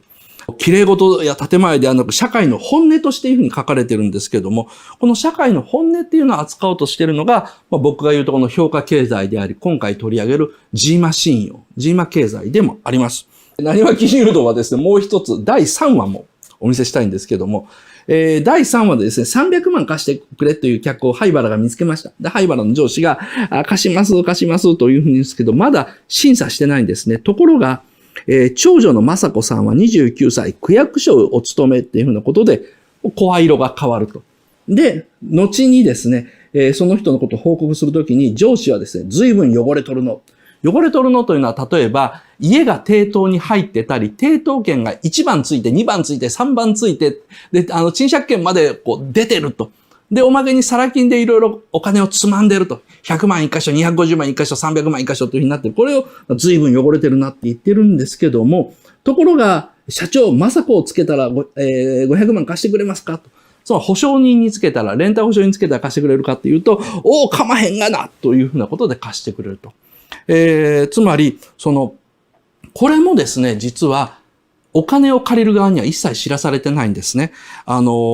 灰原がなんで就職できなかったのか。それは、サラ金で過去にお金を借りたことがあるからだ。なんでこの人のところはお金貸してもらえるのか。それは、長女が区役所に勤めているからだっていうのが、もうすべて見えないのがですね、今の日本なんですね。だから僕らが、例えばその不動産屋さんに行ってこの物件貸してください。ちょうどいいなと言ったら、審査が下りない時っていうのがあるじゃないですか。借りた経験ある人だったら。それはなんでかっていうと、もちろん見える化されてる時もあるんですよ。一部上場企業のサラリーマンじゃないとダメっていう場合もあるんだけども、大体見えないんですね。そういうものをすべて見える化していこうっていうのが、ジーマ信用の試みです。リクルートタブーっていうのもあるよね。リクルートって会社をあまり正面切って批判しない。もちろんリクルート事件の時にはすごい散々叩かれたんだけども、今僕自身が学生の就活とかを見てると、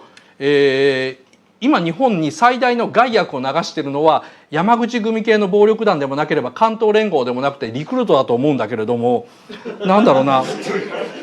本当にそう思うんだよ。で、ドワンゴのね、川上会長ね、俺ね、偉いと思ったよ。川上さんがやったのは、結局リクルートに対する対抗策ということもないんだけども、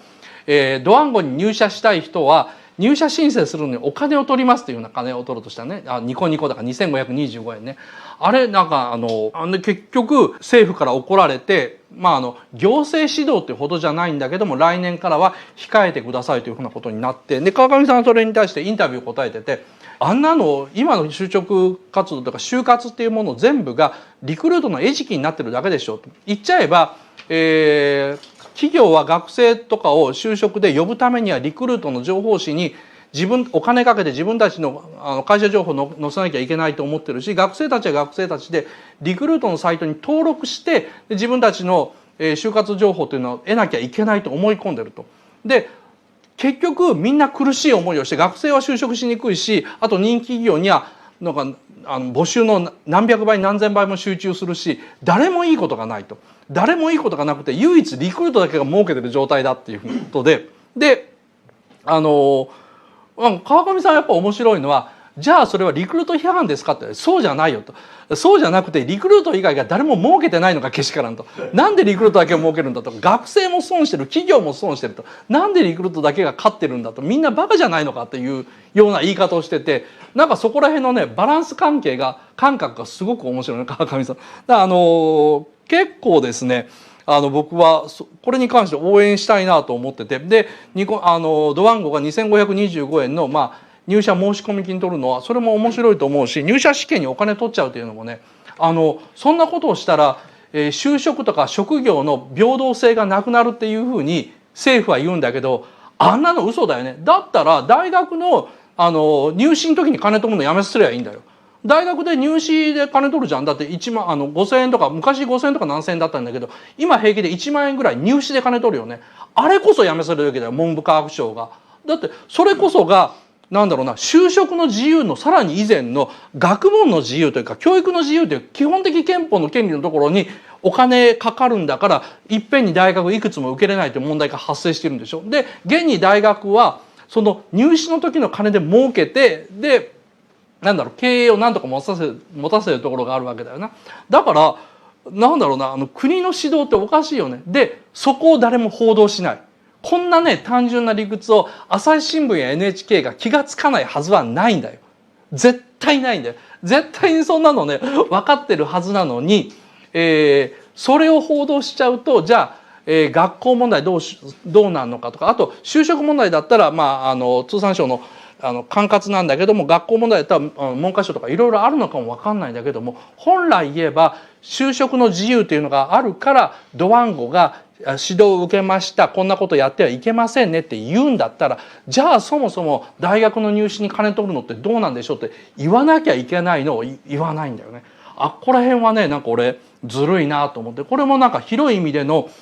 リクルートタブーだなと思うな。こういうふうにね広告主のタブーが多すぎるというのを僕も昔よく聞いてたんだけども、いやーそれ考えすぎじゃないの、陰謀論じゃないのって思ったんだけども、どんどん最近そういうふうに思うことが多くなってきてますね。さっきのスカルプタブーっていうのは極端にしてもでもねやっぱ花王とかね、あとそういう洗剤会社とかそういうのが全部で持ってる CM 枠の金額ってでかいよ。ナショナルスポンサーって言われる自動車会社みたいなところがあんまりテレビ広告打たなくなってきたじゃん。なので今はね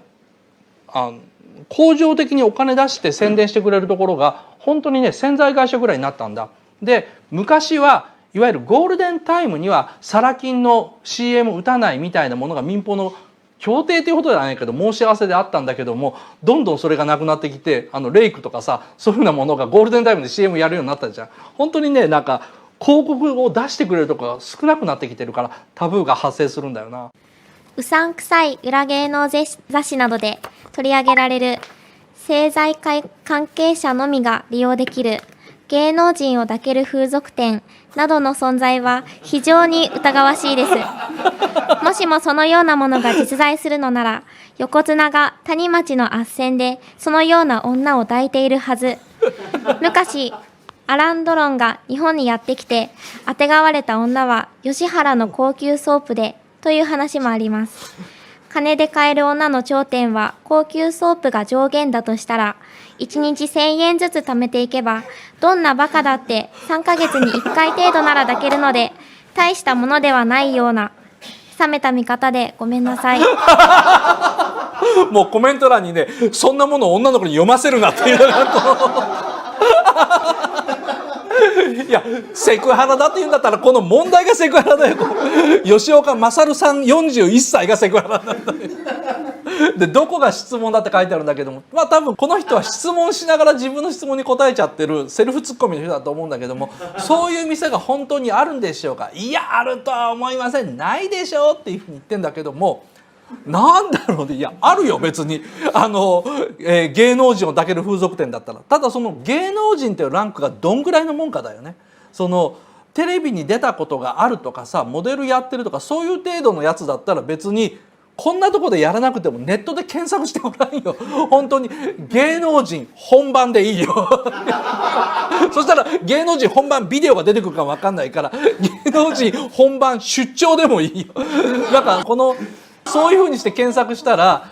当店にはそういうのを在籍してますみたいなものがあるし、あと俺が昔ね取材したことがある六本木の愛人クラブみたいなところがあって、そこは、ヤフー検索で必ず、名前が出てくるグラビアアイドルが、愛人になります。でただし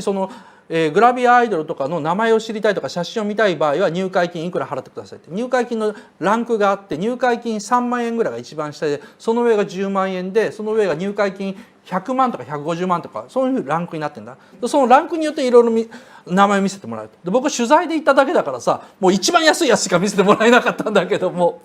それなりにその名前で検索したら出てくるような人だから、そういうのを芸能人と呼ぶかどうかは別として、この吉岡さんが聞いている芸能人が抱ける風俗店っていうのは存在することは存在するよ。こういうのを考える時は発想をねひっくり返せばいいんだ。もし自分が芸能人だったら、芸能人で女の子もしくはそのマネージャーだったらそれをいくらで売るだろうかと。多分ね高い値打ちがついてる女の人だったらわざわざ売ったりしないんだ。そうじゃなくて、この女は固定給でギャラをたくさん払わなきゃいけない、もしくは女優だからテレビとかに取材された時にかなりのブランドの服とか着せとかなきゃいけない。でもそれだけの給料はもう事務所としては出せない。じゃあ副業としてこういう商売でもしてくれないかなって、売り手がこういうふうな発想になった時に初めてその女の人っていうのは風俗店などの商品になるわけじゃん。そうでない限りならないので、その金で買えるというふうなことを言い出したら、一元さんの口が軽いかもわからないような人に、たとえ100万円200万円であろうとも今テレビに流れているような芸能人を抱かせるバカはあんまりいないと思うよ。同じぐらいのリスクをこちら側が背負ってないと。つまり金だけじゃなくて、その芸能人を金で抱いたというふうなことがバレると客側にもリスクが発生するというような関係性でないとなかなかそういう商売が成立しない。だから芸能人を抱いたみたいな話になったら出てくる時には実業家とかさ、なんだろうな、同じ芸能事務所とかそういうのが出てくるのは何かっていうと、実は買い手側にもリスクが発生するような商売でしかこのビジネスは成立しないというふうなことだと思っててください。では次行こう。さ、この間宗教イベント出たんだよ。仏教のお坊さん、曹洞宗のお坊さんと、あとキリスト教、プロテスタント、カルバン派の伝道師、牧師っていうのが、来て、で僕と3人で対談するという番組でかイベントでね、なんかすごい面白かったんだけども、なんかね自分自身でもこれ楽しかったなと思ってるのが、キリスト教に対するものをやっぱ仏教の方が面白かったんだね。なんでかっていうと、仏教って熱心な信者であるほどお経をちゃんと読んでないんだよ。これがキリスト教と仏教が、俺自身が考えた最大のさ、キリスト教って熱心な信者であればあるほど聖書にポストイット貼りまくってんだよな。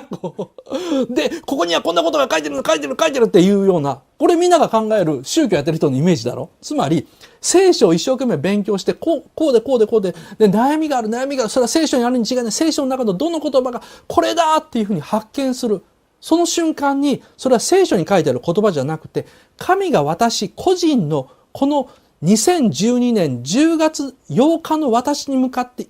この悩みに向かって、大昔言ってくれたものが私の心の中に飛び込んできたっていうふうに感じる。この確信が神を信じることだっていうのが、なんか俺なんとなく分かったんで、キリスト教の神っていうものとか聖書っていうものが大事っていうのは、大昔に書かれた信じなきゃいけないものだから、とにかくこれを信じろではなくて、それが私のプライベートな特定の物事に対して、絶対に神様が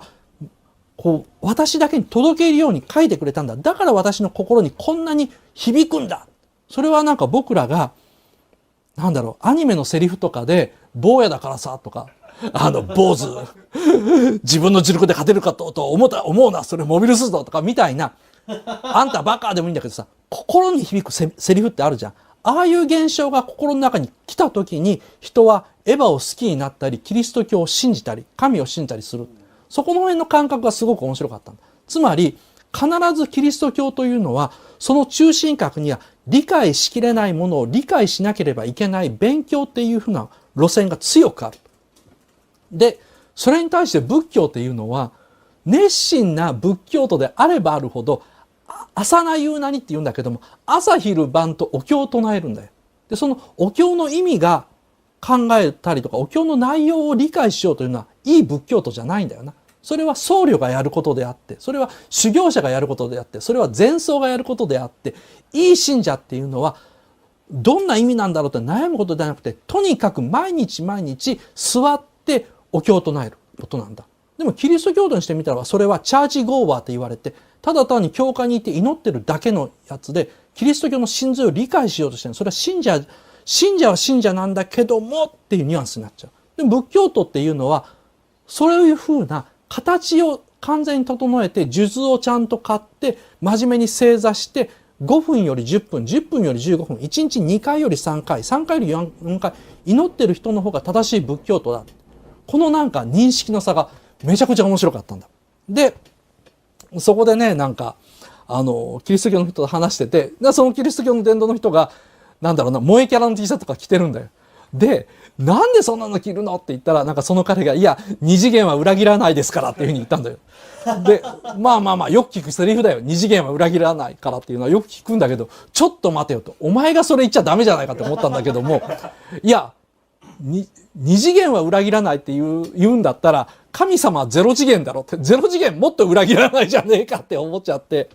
なんだろうな、小説のキャラ、アニメのキャラとか絵のキャラが二次元っていうのは平べったいってことだよね。それに対して文章だけのキャラクターが一次元だとしたら、神様っていうのはその書いてることそのもの自体も、神が言った言葉じゃなくて、そういうふうに言ったと伝えられてるってことだから、もうゼロ次元になっちゃうって思っちゃうんだけど、なんかね、ゼロ次元のものを信じると言ってる人間が二次元のものをなんかこう萌えと言ってるのはなんかけしからんなと思ってしまってですね。なんかそこら辺でもちょっとこれ最近俺キリスト教より仏教の方が面白く感じてるかななどと考えてしまいました。ルネサンスっていうのはまあ大体14世紀ぐらいから始まって15世紀16世紀というふうにヨーロッパのを北上していく、イタリアから始まって北上していくんですけども、それはですね、秘密主義ゴシックの終わりの時代でもあったんですね。ゴシックが本当に盛んだったのは11世紀から13世紀、14世紀あたりで、ルネッサンスによって滅ぼされてしまったのがこのゴシックです。つまり、神秘主義が終わって理性主義が始まった。それがルネッサンスですね。で、このルネッサンスのことをですね、フルカネリはですね、安っぽいイタリア人の合理主義というふうに言ってたんですね。ルネッサンスと呼ばれる物事の表面しか見ないバカどもの思想というふうに言ってました。物事の表面しか見ないっていうのは、理性主義っていうのをそういうふうに捉えてたんですね。で、ルネッサンスで合理主義がはびこって、フランスで革命で世界が科学の時代ですか。いわゆる光が当たった時代になった時に、イギリスでですね、一つの団体が生まれました。その名をフリーメイソンと言います。フリーメイソンはですね、もともと記録に残っている一番古いのでは14世紀頃の中世の石膏、いわゆる石をカンカン切り出したり掘ったりする。つまりこのノートルダム寺院を作ったおっさんだ。こういう人らの集まりだったんですね。でも、その14世紀頃のですね、石膏の組合がも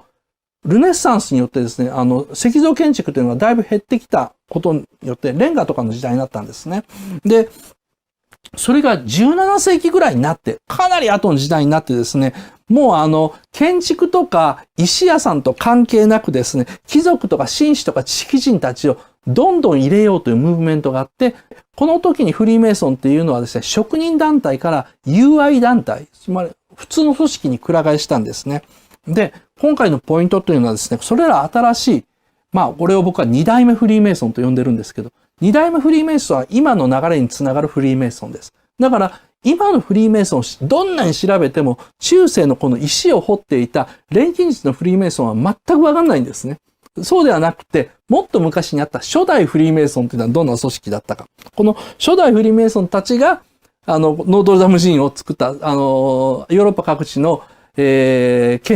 教会建築を作って、そこに錬金術の知識を隠していったんですね。彼ら、初代フリーメイソンはですね、そのフルカネリの言うですね、隠された意味とか錬金術の秘密を、まあ知ってるわけですよ。だって掘るわけだから、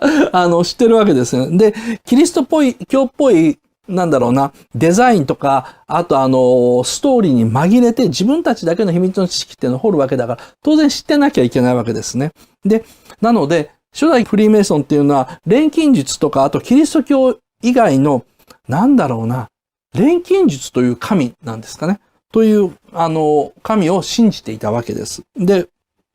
ただ、今に流れるですね、その2代目フリーメイソンですね。ネオフリーメイソンって今書いた人がいて、いい名前だと思ったんですけど、2代目フリーメイソンはそういう知識の流れを受け継いでないんですね。なので、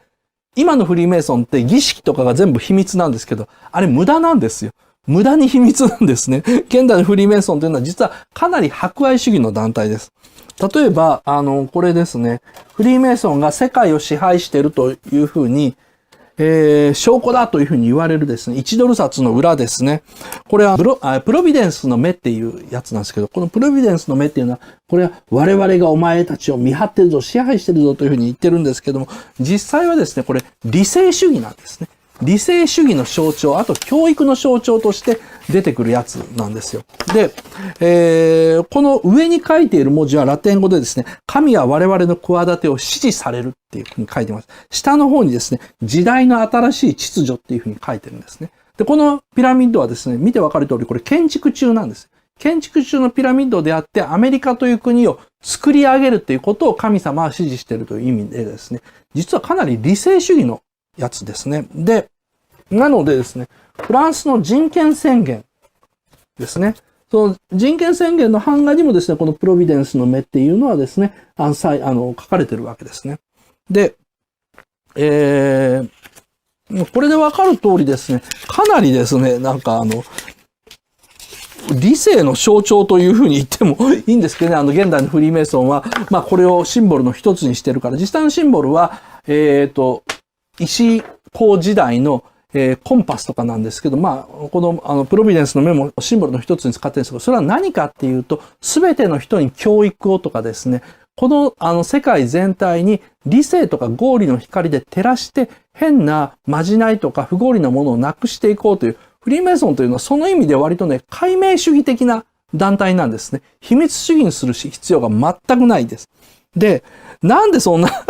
ことを今も秘密主義だったのかというと、初代の石工時代のフリーメイソンが秘密主義だったので、なんとなくその伝統だけを受け継いじゃった。もうね、構成メンバーが変わってるんですよ。当時じゃなくて弁護士さんとかお医者さんとか貴族とか政治家とかそういう人がフリーメイソンに入っちゃったんだから、全く秘密主義の必要がないのに、秘密主義という部分だけは初代から受け継いでるっていうですね。何かこう、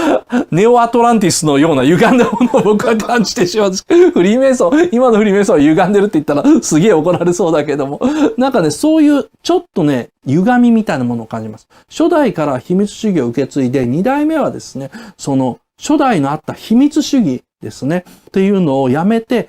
解明主義、どちらかというと合理主義っていうのが二代目フリーメイソンの特徴です。じゃあなんでですね、初代フリーメイソンは秘密主義だったのかと。高度な技術や職業上の必要から錬金術の知識を持っていたので、秘密主義になったわけですね。で、現代の解釈ではそういう秘密がバレると、いわゆる技術を独占できないからとかパクられるからというふうに考えられて、大体そういうふうに書いてる本が多いです、錬金術では。でも、実際には違うと僕は思います。なぜかですね。これですね、錬金術師たちの考えの基本なんですけども、ゴジラという映画があります。これ初代のゴジラですね。初代のゴジラでですね、芹沢博士はオキシジェンデストロイヤーっていうのを自宅の地下室で作ってます。完全にですね、ゴシックホラーとして書かれてるわけですね。映画の中では。レンガ作りの家の中の地下室に行くと、そこには不気味なフラスコがあって、科学技術の実験場があってっていうですね、完全にですね、ゴシック時代の錬金術師の末裔として芹沢博士が書かれています。で、彼がですね、ゴジラも破壊することができるオキシジェンデストロイヤーというのを研究をたった一人で延々と進めてるんですね。誰にも話さずにたった一人で説明してる。で、これで、隣にいる女の人はですね、幼馴染でですね、今では本当は好きなんですけども、自分がこんな姿になった、戦争でこんな姿になったので、恋心を打ち明けられない恵美子さんっていう恩師の娘と一緒です。で、恵美子さんにだけは実験結果を見せて、これオキシジェンデストロイヤーだというふうに言うと、恵美子さんにこれを絶対に人に言ってはいけないっていうふうに言うんですね。でも、恵美子さんはですね、ゴジラが東京に上陸して災害に遭った後ですね、当時の建物、公民館とかデパートとかが全て開放されて、被害者が床の上に延々並べられてるんですね。で、死んだ人もいれば、大怪我をしている人もいると。で、その中で恵美子さんがですね、お医者さんに付き添ってボランティアでですね、お医者さんがガイガーカウンターを子供に当てる。このガイガーカウンター当てられている子供は一見元気なんですね。親が見てる。ところがこのガイガーカウンターがガリガリガリガリガリと言ってですね、このお医者さんが悲しげにですね、頭を振ると。ダメだというふうに感じた。そうすると恵美子さんは涙を隠す。で、この子供はその意味が全然わからずに元気に過ごしている。多分何日か後にこの子供は放射能障害で死んでしまうわけですね。で、こういうことをですね、いくつも繰り返されてですね、恵美子さんはついに負けてしまい、その秘密をですね、尾形さんというですね、彼氏に告げてしまいます。尾形さん、実は私あなたに言わなければいけないことがあると言ってですね、幼馴染の芹沢博士が実はゴジラを倒すこともできるかもしれない超兵器、オキシジェンデストロイヤーっていうのを作ってるっていうのをですね、言ってしまうんですね。そうすると、正義感溢れた、騎士団長みたいなイケメンの尾形さんはですね、博士のところに行って、オキシジェンデストロイヤーを使わせてくれ。で、芹沢博士は強固に否定します。ダメだ。なんでだっていうと、この知識を今世界に与えるわけにいかない。ここなんですよ。この知識を世界に伝えるわけにいかない。なんでかというと、原爆があって、水爆があって、ゴジラが生まれたと。ここにオキシジェンデストロイヤーって破壊兵器を伝えてしまったら、さらに人類は破滅の方向に行くに決まってると。もうちょっと待ってくれと。俺がもっと研究すればオキシジェンデストロイヤーは、こんな破壊兵器だけじゃなくて、なんかもっと使えるものになるかもしれないっていうふうに言うんですね。でも、尾形さんの方は、でもゴジラの被害を見てください。オキシジェンデストロイヤーのことはあなたが口をつむってれば、黙ってればいいじゃないですかっていうと、尾形、人間というのは弱いものだ。で、俺、オキシジェンデストロイヤーの作り方は確かに今は俺しか知らない。でも、そうなると、ありとあらゆる手法を使って、俺に言わせようとするだろう。で、それに対して俺は、どこまで逆らえるか人間というのが弱いからわからないというんですね。で、結果、このゴジラという映画のラストではですね、芹沢博士はオキシジェンデストロイヤーは1個しかないから起爆させるのは俺が潜るって言って水中に潜ってオキシジェンデストロイヤーのスイッチを入れた瞬間に自分の空気パイプを切ってそこで水中で死んじゃうわけですね。こうやって死ぬしかなかったゴシック時代の怪人というのが死んで美女とですねイケメンが生き残るというこれもやはりですねノートルダムパリのいわゆる変形法案なんですよね。こういう風になってしまっていると。で、知識を持つ者はその知識を世界に与えるかどうかの責任を持つっていうのが、このゴシック時代の錬金術の末裔の科学者の考え方なんですよ。今の科学者の考え方は全く違うんですね。そうじゃなくて特許主義、発表主義ですから、綺麗事で言えば隠す権利がない。一瞬でも早く発表すべきだと。その知識をよく使うか悪く使うか、それはもう人類に任せようという性善説っていうのが、綺麗事で言えばなんですよ。でも悪く言えば、ちょっとでも発明したものは先に発表して自分の手柄にしたい。それで特許料を得たい、栄誉を得たいという人間の巧妙心が科学を発達させるんだっていうふうなものもあるんですね。錬金術師とかですね、ヘルメス主義者たちは責任感のある科学者なんですね。だから自分たちが持っている科学知識っていうのは使い方によればですね、破壊兵器も使えるし、水銀なんていうものは本当にもう自分たちが実験したら分かる通り、すごい体を蝕むわけですね。なので人間っていうのを殺すのは簡単で、例えば水銀みたいなものを撒けばいいっていうのは、研究結果でいくらでも出てるんですよ。錬金術師って。でもそれをずーっと数百年間彼らは発表しなかったんですね。だから、そういうですね、責任感のある科学としての錬金術と、責任感のない科学としての論理とかですね、あと、一般の僕らが知ってる科学っていうのは、実はそういうふうなものがどうあるべきなのかっていうのを、僕らはそのゴールだけ見てるんですね。結果的にゴールとして責任感のある科学っていうのは途絶えてしまったわけですね。倫理的な科学っていうのは途絶えてしまって、そうじゃなくて、とにかく研究発表というのはどんどん出して、それをどういうふうにするのか、例えば人間のコピーっていうのを作っていいのかどうかっていうのは、その都度ごとにケースバイケースで議論して考えましょうよという、すべてがオープンされた体制というのしか僕ら知らないんですね。でも、このビクトリー・ユーゴがいた時代、どんなのかというと、フランス革命で宗教に光が当たって、すべてを合理的に説明できるようにして、で、ノートルダム寺院の中にすら、祭壇を破壊して、理性の神様っていうのを称えた時代です。ユーゴはそれを見て、同時に、それを良しとしながらも同時にゴシック見識が失われていく。その神秘主義錬金術っていうのは何かっていうと、必要とされる責任があるものだけが知識を持っていればいいんじゃないのかっていう、前の時代の悩みっていうのも、この中に留めてるわけですね。ヘルメス主義から見るとですね、現代の科学っていうのは安っぽいイタリア人の合理主義であってですね、ルネッサンスと呼ばれる物事の表面しか見ないバカどものですね。結論でもあるんですけども、錬金術の卑怯性とか閉鎖性は責任感のゆえ。だから、面白いことにですね、ゴシック時代の大工たちはですね、何を掘ったのかというのに関してもほとんど記録残ってないんですね。面白いことにゴシック建築の大寺院っていうのは、後の研究でもですね、誰が建てたか、誰がどの場所を掘ったのかっていうデータが全然残ってない。それはなんでかっていうと、データが残ってないんじゃなくて、誰も語らないんですね。そのゴシック建築とか、それに参加したぐらいのことは言うんですけど、それでもその人数は残ってるんですけども、誰がっていうのは言わないと。今の僕らが知っている、なんだろうな、何かするときは自分がするというふうに言って、権利っていうのを求めて、で、クレジットというのにちゃんと名前を載せるというのと、真反対の方向が、このゴシックの時代のヘルメス主義の神秘学とかですね、錬金術があった時代のもう一つのこの世界の、表しよう、ありようだったってことですね。実は、ちょっとですね、もう10年ぐらい以上前になるのかな。20世紀末、1999年か98年ぐらいだと思うんですけども、クイックジャパンという雑誌でですね、オウム真理教の信者、元信者でですね、アニメのスタッフ、アニメを作ってたスタッフっていうのがいるんですね。もうね、ご存じない人もいるとは多いと思うんですけども、オウム真理教という、宗教団体があって、でそれが1995年かなに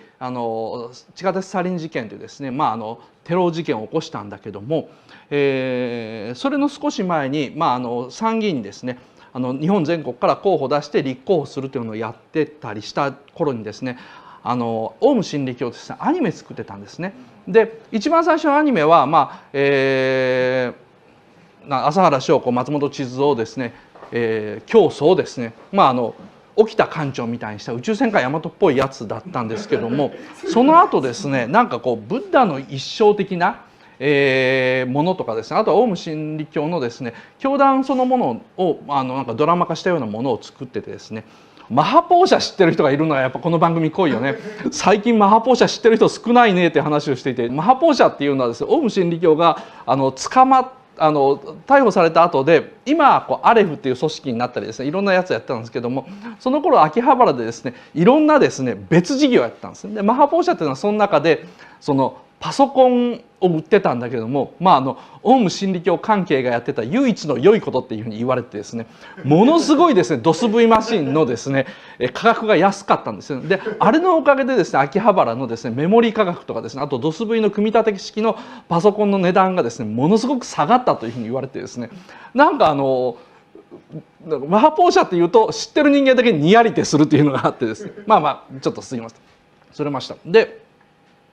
アニメ一時期作ってたんですよ。でアニメ作ってたっていうのは僕も知ってたんですけども、見たことはあったんだけども、どんな人が作ってるのか知らなかった。ひょっとしたら金に明かして教団に有名なねアニメ関係者とかを入れて作らせてたんじゃないかなっていうふうになんか一方的に考えたりしてたんですよね。でそれがクイックジャパンっていう雑誌の取材で、元オウム信者でアニメの担当というかですね、責任者、いわゆるプロデューサーですよね。プロデューサーだった人と渡りがついたので会いに行こうというふうに言われて、僕はちょっと場所はもう言えないんですね。っていうのは、その元信者はオウム真理教を捨てて、もう完全に麻原批判ですね。なんでもうとにかくあいつはもう偽物でって競争批判にやってるのですね。これが彼の住んでるところとか行っちゃうと、オウムのアニメの担当者っていうだけでもうね何人かしかいないんですよね。なのでそれで住んでるところ行っちゃうと彼にやばいことがあるかも分かんないと。なんせテロまでやった団体ですし、で現在のアレフにしても光の輪にしてもですね、まだですね朝原将子への信仰を捨ててないというふうに言われているので、そういうふうなことは徹底的に伏せようというふうなことで、ちょっとね東京からかなり離れたところだったんですけど、電車乗り継いで行ってきて、で会ったんですよ。でアニメ作る時のね苦労話とかっていうのを聞いたんですけど、やっぱりね聞いてよかったなと思ったのが、アニメ作ってないと分かんない苦労、いわゆる朝原将校の奥さんがやたら内容に口出ししてくると。でその口出ししてくるのが面倒くさいと。例えば私は夢の中でこういうのを見たと。で、朝原将校とかなんかそういう偉い人が馬に乗ってパーって走ってくるって言うんだけども、アニメで4本足の動物描くのがどんなに大変かっていうのを言って俺がなんか馬大変だよって、そうなんですよと。なんかその普通のアニメでも馬って足をかかずにごまかすじゃないですかって、お互いになんかそんな話で盛り上がるんですよ。どういう意味かっていうとですね、すいませんね、なんかこの話を、延々しててですね、下手ですけど、馬いますよね、ごめんなさいこんな絵で。キリンかなんか分かんなくなる。でこれが走るのを描いたらですね、地面があってこれ走るのそのまんまのフレームで描いちゃうと足4本動かして走る絵描かなきゃいけないんですね。でめちゃくちゃしんどいんですよ。で大体の普通のアニメどういうふうにするのかっていうと、例えばフレームをこの辺で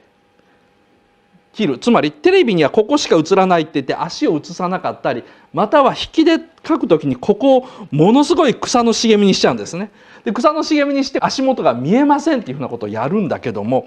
まあそれを許してくれないと全部描かなきゃいけないというふうに言われて、で聞いてみたらね、やっぱアニメのプロの人とかって全然呼べなかったそうなんですね。っていうのはその一番最初オウム教団っていうのは外部の人からいろいろなんか人呼んできて、で、活動をやったそうなんだけども、ある時を境に内部の人間しか使わないようになったと。つまり教団内部ですでにもう入信している人だけをス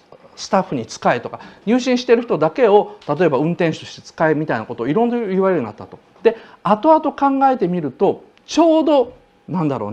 そのサリンとかそういう開発が始まった頃自体から上九一色村っていうオウムのキャンプみたいなものがあったところなんですけどね、村というかもう王国みたいなものがあったところなんだけど、そこで、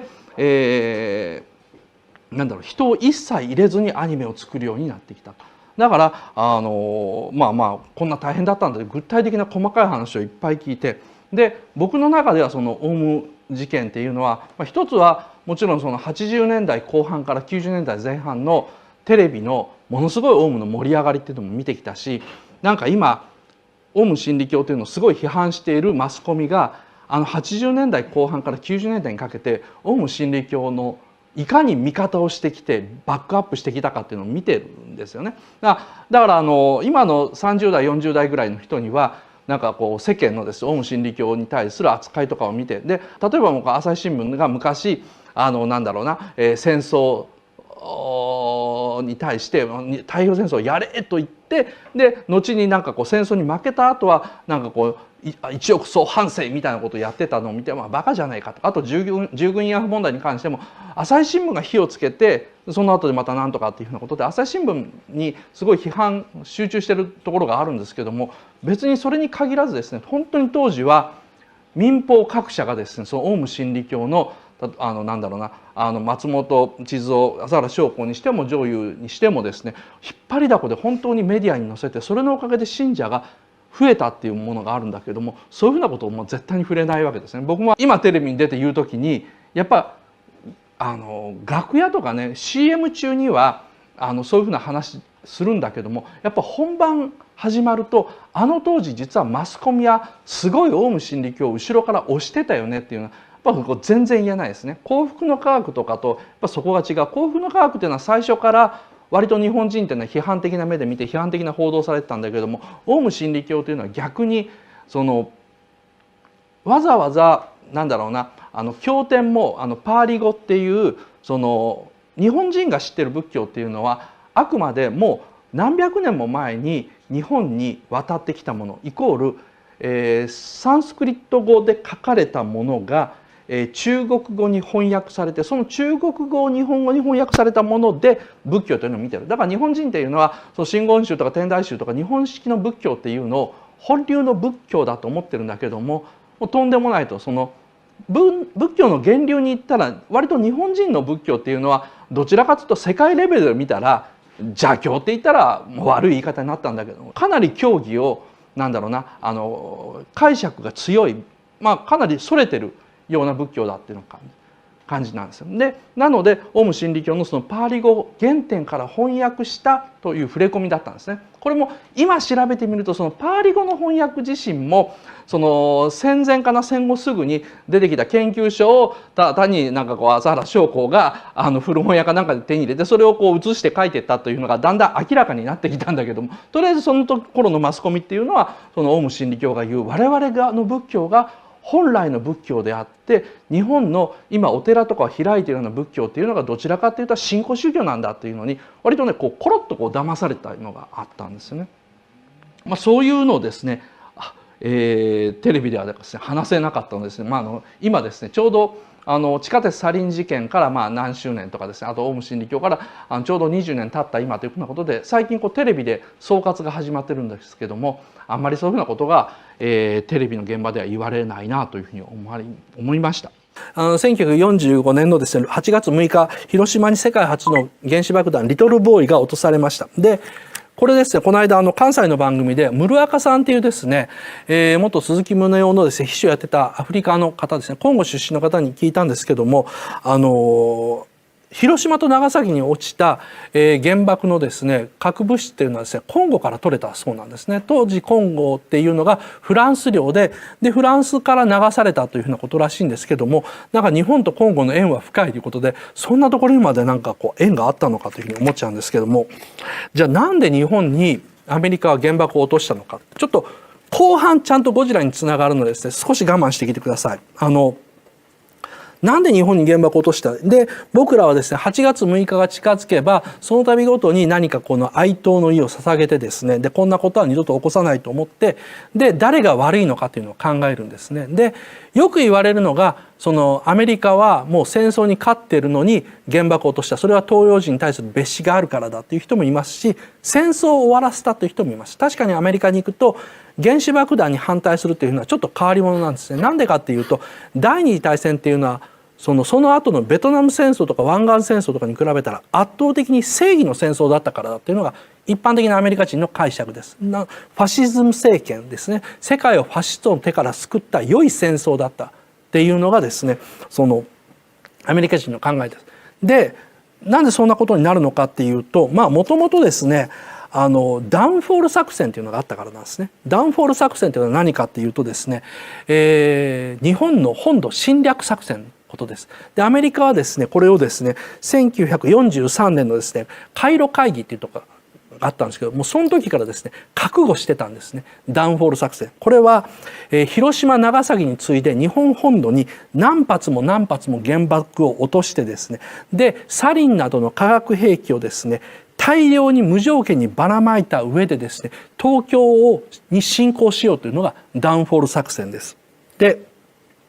第1段階のオリンピック作戦と第2段階のコロネット作戦でダウンフォール作戦はできてます。第1段階のコロネット作戦というのは本当は1945年の11月1日に行われるはずだった南九州への上陸作戦ですね。宮崎と薩摩半島の沖にですね上陸してですね大規模にサリンを撒きながらですね日本に上陸するということで、アメリカの軍部は25万人のですねアメリカの死傷者を覚悟しました。つまり第二次世界大戦の中でも最大級アメリカのですね兵隊の被害が多いだろうというふうに予想してたんですね。で次のコロネット作戦っていうのはですね翌1946年か3月1日にですねいよいよ東京の本土侵攻を考えたやつです。でなんで最初にですねオリンピック作戦で九州を侵略するのかというと九州を巨大な滑走路にしたかったからなんですね。で九州を巨大な滑走路にしてそこに1万機の B29 を置いてそこから本土のですね大阪東京などを含めたですね日本全土に対して爆撃しようというふうに考えたからです。なんでそんなことを考えなきゃいけなかったのかというと硫黄島とかですねフィリピンのあたりで日本軍の抵抗が本当に厳しくて、これは日本人のですね粘り強さとも言えるんですけども、逆に言えば欧米人を特にアメリカ人を徹底的に恐怖させたんですね。なのでどれくらいしないと戦争に勝てないのかでどれくらいすれば国際的な非難を浴びるのかということで日本軍は中国の戦線で化学兵器を使ったならば我々は化学兵器までは使っていいだろうということでサリンを撒くことが一応決められたそうです。で、東京の上陸作戦でですね、湘南海岸からですね、相模原町田ルート、今回のゴジラ本体、ゴジラ第4形態のルートと同じですね、というのを上陸ルートとですね、九十九里浜から渡ってくる、千葉ルートとか、2方向からですね、東京までを10日間で侵略するルートというのが考えられました。で、これはですね、100万人を超える兵隊が参加してですね、27万人、その4分の1以上が死ぬであろうっていうですね、計画が立てられました。で、ここまではですね、そのアメリカのですね、軍部の計画なんですよ。ところがですね、日本はですね、それをすでに、実は日本の軍部はそれを探知してたんですね。オリンピック作戦のこともコロネット作戦、つまりこの全般となっているですね、そのダウンフォール作戦のことを察知してたので、日本は日本で計画を練ってました。どんな計画を練ってたのかっていうとですね、1億玉砕というプロジェクトです。これ言葉として聞くんですけども、本当に計画としてあったんですね。それは何かっていうと、男子は15歳から60歳、女の子は17歳から40歳までの国民の全員ですね。その時の全員2600万人をですね、すでに陸海空軍にいるですね、500万人と合体して3100万人の軍隊を作ろうとしたんですね。で、こいつらが一人残らず死ぬまで戦えば、おそらく東京の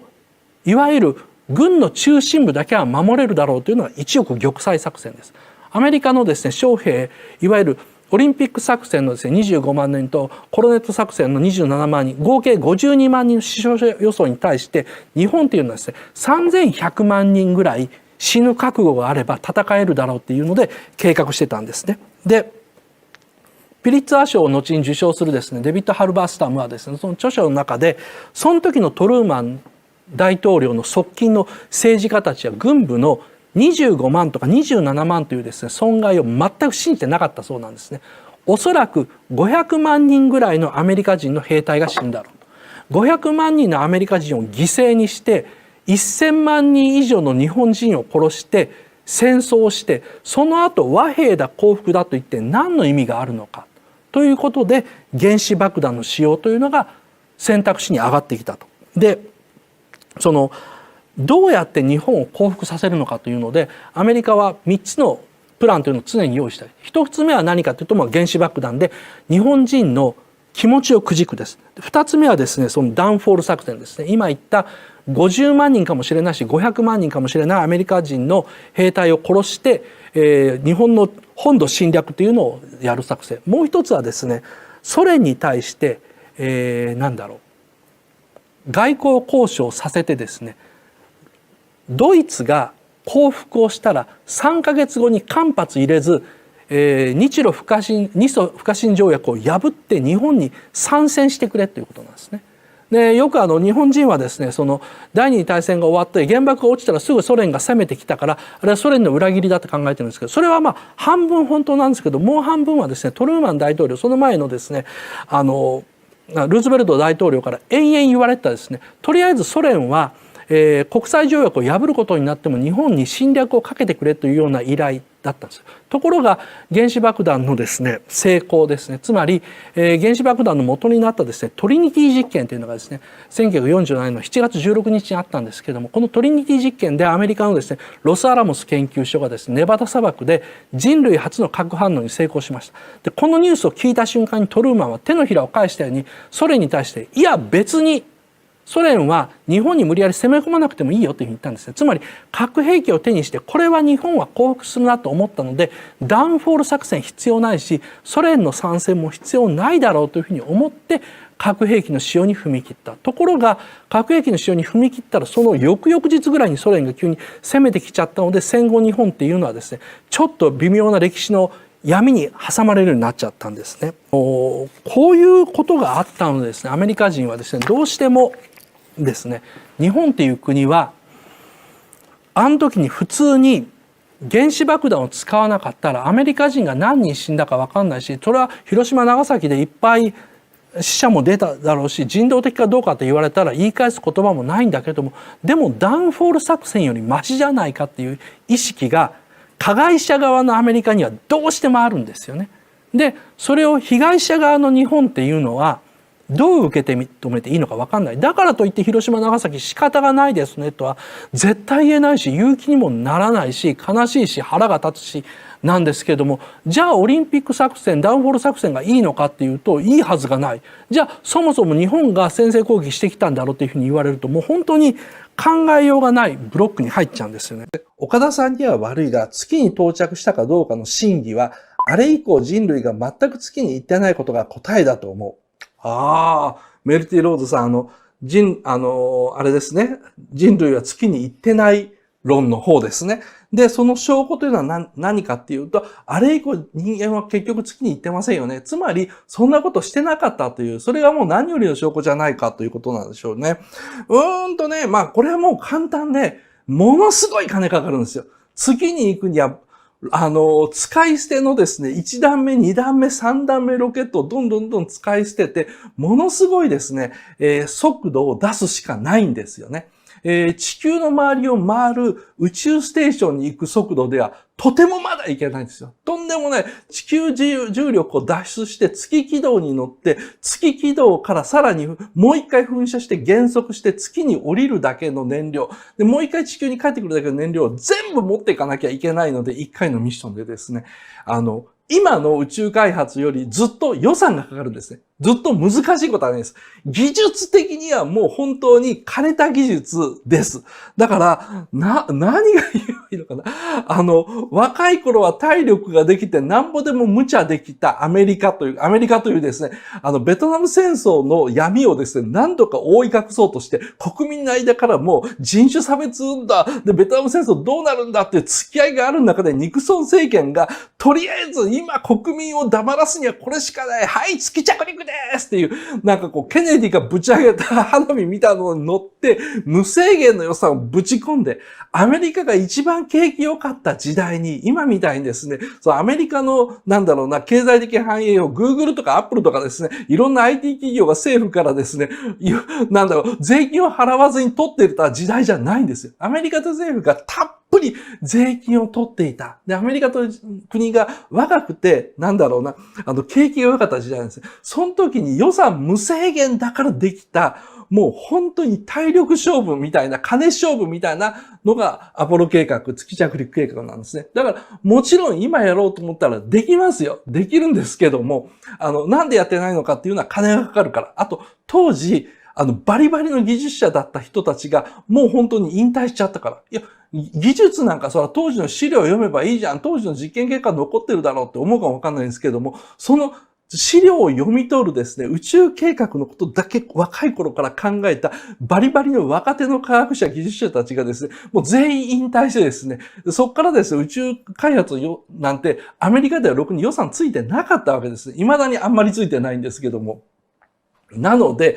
これもう一回立ち上げるのなかなか大変なんですよね。だから、人類が月に全く行ってない証拠と言われてもですね、いや、それは流れ見てくださいよというのが僕の答えなんですけど、人類が月に行ってないのに対する反論は僕の動画の中でいろいろなところが話してますので、多分優秀な切り抜きさんたちがこの後連続的に出してくれるんではないかと思っています。切り抜きさん頑張ってください。うちの母親がですね、子供の頃から、うちの母親クリスチャンだったんですね。熱心に、毎週土曜日に教会に行って、日曜日に教会に行って僕も付き合わされたっていうクリスチャンだったんですけども、サンタクロースをですね、全然信じない人でですね、信じないというかですね、否定なんですよ。サンタなんかおるわけないやろっていうふうにもう子供の頃僕言われたんですよね。ただで物くれる人が一番怪しいっていうふうに言ったんですよ。大阪のね、麻雀屋の娘だったんですね。麻雀屋の娘でですね、大変ですね、そういうお金とか貸し借りに厳しい人で、ただで物くれる人なんかおるわけないやろと。で、昼の3時に信用金庫の前行ってみっていうふうに言われたんですよ。で、僕、小学校から家までの帰りに信用金庫があったんで、行ってみたらですね、月に1回か2回ぐらい信用金庫のシャッターの前で叩いて泣いてるおっさんとかおばはんがいるんですよ。で、あげておくんだ、手形が落ちまへんって。で、何かっていうと、午後3時の銀行とか信用金庫の締めの時間に口座の中にお金が入ってなかったら手形が落ちへんと。で、手形が落ちへんかったら、不当たりが出てしまうと。不当たり1回目はともかく2回目に不当たり出したらもう、銀行とかからいわゆる貸し付けてた金が引き上げられてしまって、うちは倒産やというので、ですね、泣いてるおっちゃんとかおばちゃんおるわけですよね。ほんまにサンタさんおったら、あんな人助けるはずやろと。クリスマスのプレゼントお父さんがこうでくれるんやと。それからお父さんにありがとういいっていうふうに僕は言われてですね。これほんとそうなんですけど、毎年12月の24日の夜に枕元にプレゼントが置いてあるんですけども、25日の朝になったら、父親の部屋に行って、正座して父親にありがとうございましたっていうのがうちの家の風習だったんですよね。だから、母親が言うにはですね、神様は魂を救済してくれると。人間を救済するのは人やと、人間やっていうふうに言うんですね。だから、うちの家は岡田刺繍という刺繍をやってたんですけども、岡田刺繍がちゃんと儲けてたら、町の内職さんに、みんなボーナスが払えると。内職さんにボーナスが払えたら、そしたらその家では子供がプレゼントがもらえるんやと。せやから、うちが儲けるのは正しいんやっていうふうに母親に言われて、なんていうのかな、プロテスタンティズムに近いんでしょうかね。カトリックのくせに、いわゆるプロテスタンスの中、働け思想に割と近いと思うんですけども、だから子供の頃から僕はサンタを信じないというかですね、信じちゃいけないもんだと思っていて、信じてるような人は親の教育が悪いというふうに思ってたんですよね。で、なんで逆に言えば普通の家は、サンタを信じるように教えるんだろうというふうに思ったんですけど、これ父親のね、威信を落とすためじゃないかなというふうに、今の僕は考えてるんですよ。なんとなくですけども。妻が子供にサンタを信じさせることによって、父親の威信を下げると、つまりお父さんが稼いできてくれるっていうのが、専業主婦の人にとっては、それを子供に言うのはストレスだから、家庭内のお父さんとお母さんの平等が崩れてしまうのでなので子供に対してお父さんは偉いんだっていうふうなことを言いたくないので、サンタさんというファンタジーを、そうすると子供を支配できると、いわゆる永遠に家庭というファンタジー世界をですね、子供に縛り付けるための洗脳じゃないかなというふうに最近考えてて、だから最近ですね、こじらせてるっていうふうに言われたけど、そうですよね。だから、育児の相談なんかないんですけど、育児の相談がもしあったら、育児は嫁さんだけにやらせるなと。サンタを信じさせるのは陰謀だぞっていうふうにですね、思うようになってきています。僕自身はサンタを信じるなっていう母親の、サンタ信じるんやったら午後3時に信用銀行の前に行けっていう、えげつない教えで育ったもんでですね、意見あればですね、コメント欄にどうぞよろしくお願いします。こんな人間が育ってしまうということではあるんですけどもですね。今年のですね、1月21日のニュースにですね、江頭2時50分さんのですね、ニュースが流れました。ネットニュースが流れたんですけども、Google からですね、謎のプレゼントが来た。Google から急にですね、でかい箱が送られてきたと。いや、まだ縦とかそういうのじゃないはずだしと思って開けてみたらですね、変なアート作品、意味のわかんないアート作品が入ってて、さすが江頭さんだから、Google から来たプレゼントとは言いながらもですね、なんだこれわけわかんないよとかっていうふうにいろいろ語ってたんですけども、YouTube のですね、Google 内の YouTube チームと呼ばれる人たちは、こういう謎のプレゼントっていうのを、時々、YouTuber、優秀な YouTuber に送るらしいんですね。ヒカキンさんも、過去何度かもらってるらしいんですよ。セーターもらってたり、いろんなものをもらったり、プレゼントするんですね。で、江頭50分さんが、それで言うにはですね、いや、なんでこんなの送られてくるのかわかんないと。そういえば、ちょうど1年ぐらい前も、謎のプレゼントがあったと。その時は、セーターだったらしいんですけど、江頭さんのところに、ね、セーター送られたと。なんで去年の1月、そして今年の1月に、そんなわけのわかんないプレゼントをくれるんだと。で、これがちょっと評判になったんですね。で、僕はこういうのがあると、仕組みを考えるのが好きなんですよ。仕組みっていうか、なんでそうなのかなっていうのを考えるのが好きで、そんな謎を推理してみたんですね。で、結論から言うと、僕が推理したのは、あと、Google ジャパンに勤めてる知り合いに確認して話してみたところまであるので、ちょっとこの話そこまでちょっと長い目の話なんですけども、実はですね、江頭さんですね、3ヶ月ぐらい前、1月の3ヶ月前だから多分去年の10月か11月ぐらいだと思うんですけども、収益化停止処分になってるんですね。サブチャンネルの方が。メインチャンネルではなくて、僕と同じように、なんか非常事態だと、やっぱり江頭さんも考えるんですね。あんなことやってると、サブチャンネル作っとかないといつか本チャンネルが、赤番されるかもわかんないぞとか、収益停止されるかもわかんないぞと思ってサブチャンネル作ってたんですけど、そのサブチャンネルが、3ヶ月前に収益停止になったと。で、今は復活してるというふうに、その1月は言ってる。今は復活してるけど、もうしばらくないで生きた心地がしなかったと。で、江頭さんはその時に、YouTube、Google と、こんなわけのわかんないプレゼントを送るぐらいだったら、俺のサブチャンネルを停止すんなよとか、アカウント停止すんなよとか、収益化停止すんなよというふうに訴えてたんですね。で、僕は、これこそが、プレゼントの原因ではないかというふうに考えたんですね。つまりですね、Google Japan の社内に江頭さんの隠れファンがいると。その人は個人的にすごいファンで江頭さんを守りたいんだけども、もちろん Google Japan の社員ですから本社に対する影響力みたいなものはないですね。で、その人個人の判断でですね、江頭さんにプレゼントしたんじゃないかっていうふうに考えました。これからその理由を説明しますけども、アルゴリズムのですね、ルールを見破ったからじゃないかというふうに僕は思っています。アルゴリズムのルールの一部ですね。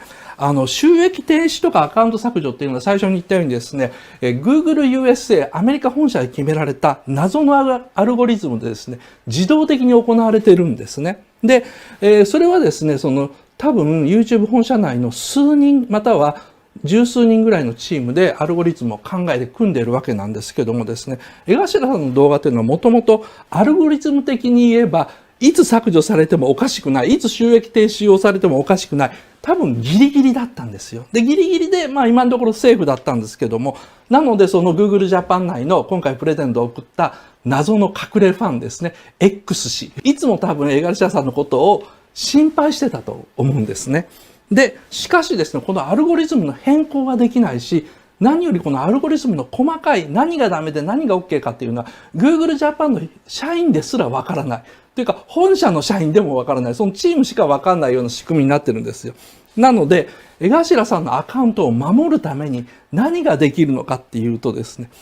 この守ること自体は Google 社員であってもできないんですけども、そこでその X さんが見つけたのがですね、アルゴリズムの抜け穴なんですね。アルゴリズムの処理ルール内にですね、Google にとってこの人は有益な人だ、貴重な人だっていうパラメーターがあればですね、例えば乳首が見えていたらそれでですね、収益化停止になるはずなんですけども、しかしその処理をするときにですね、このアカウントは Google から過去1年以内に評価されているのかっていうサブルーチンがあるんじゃないかと。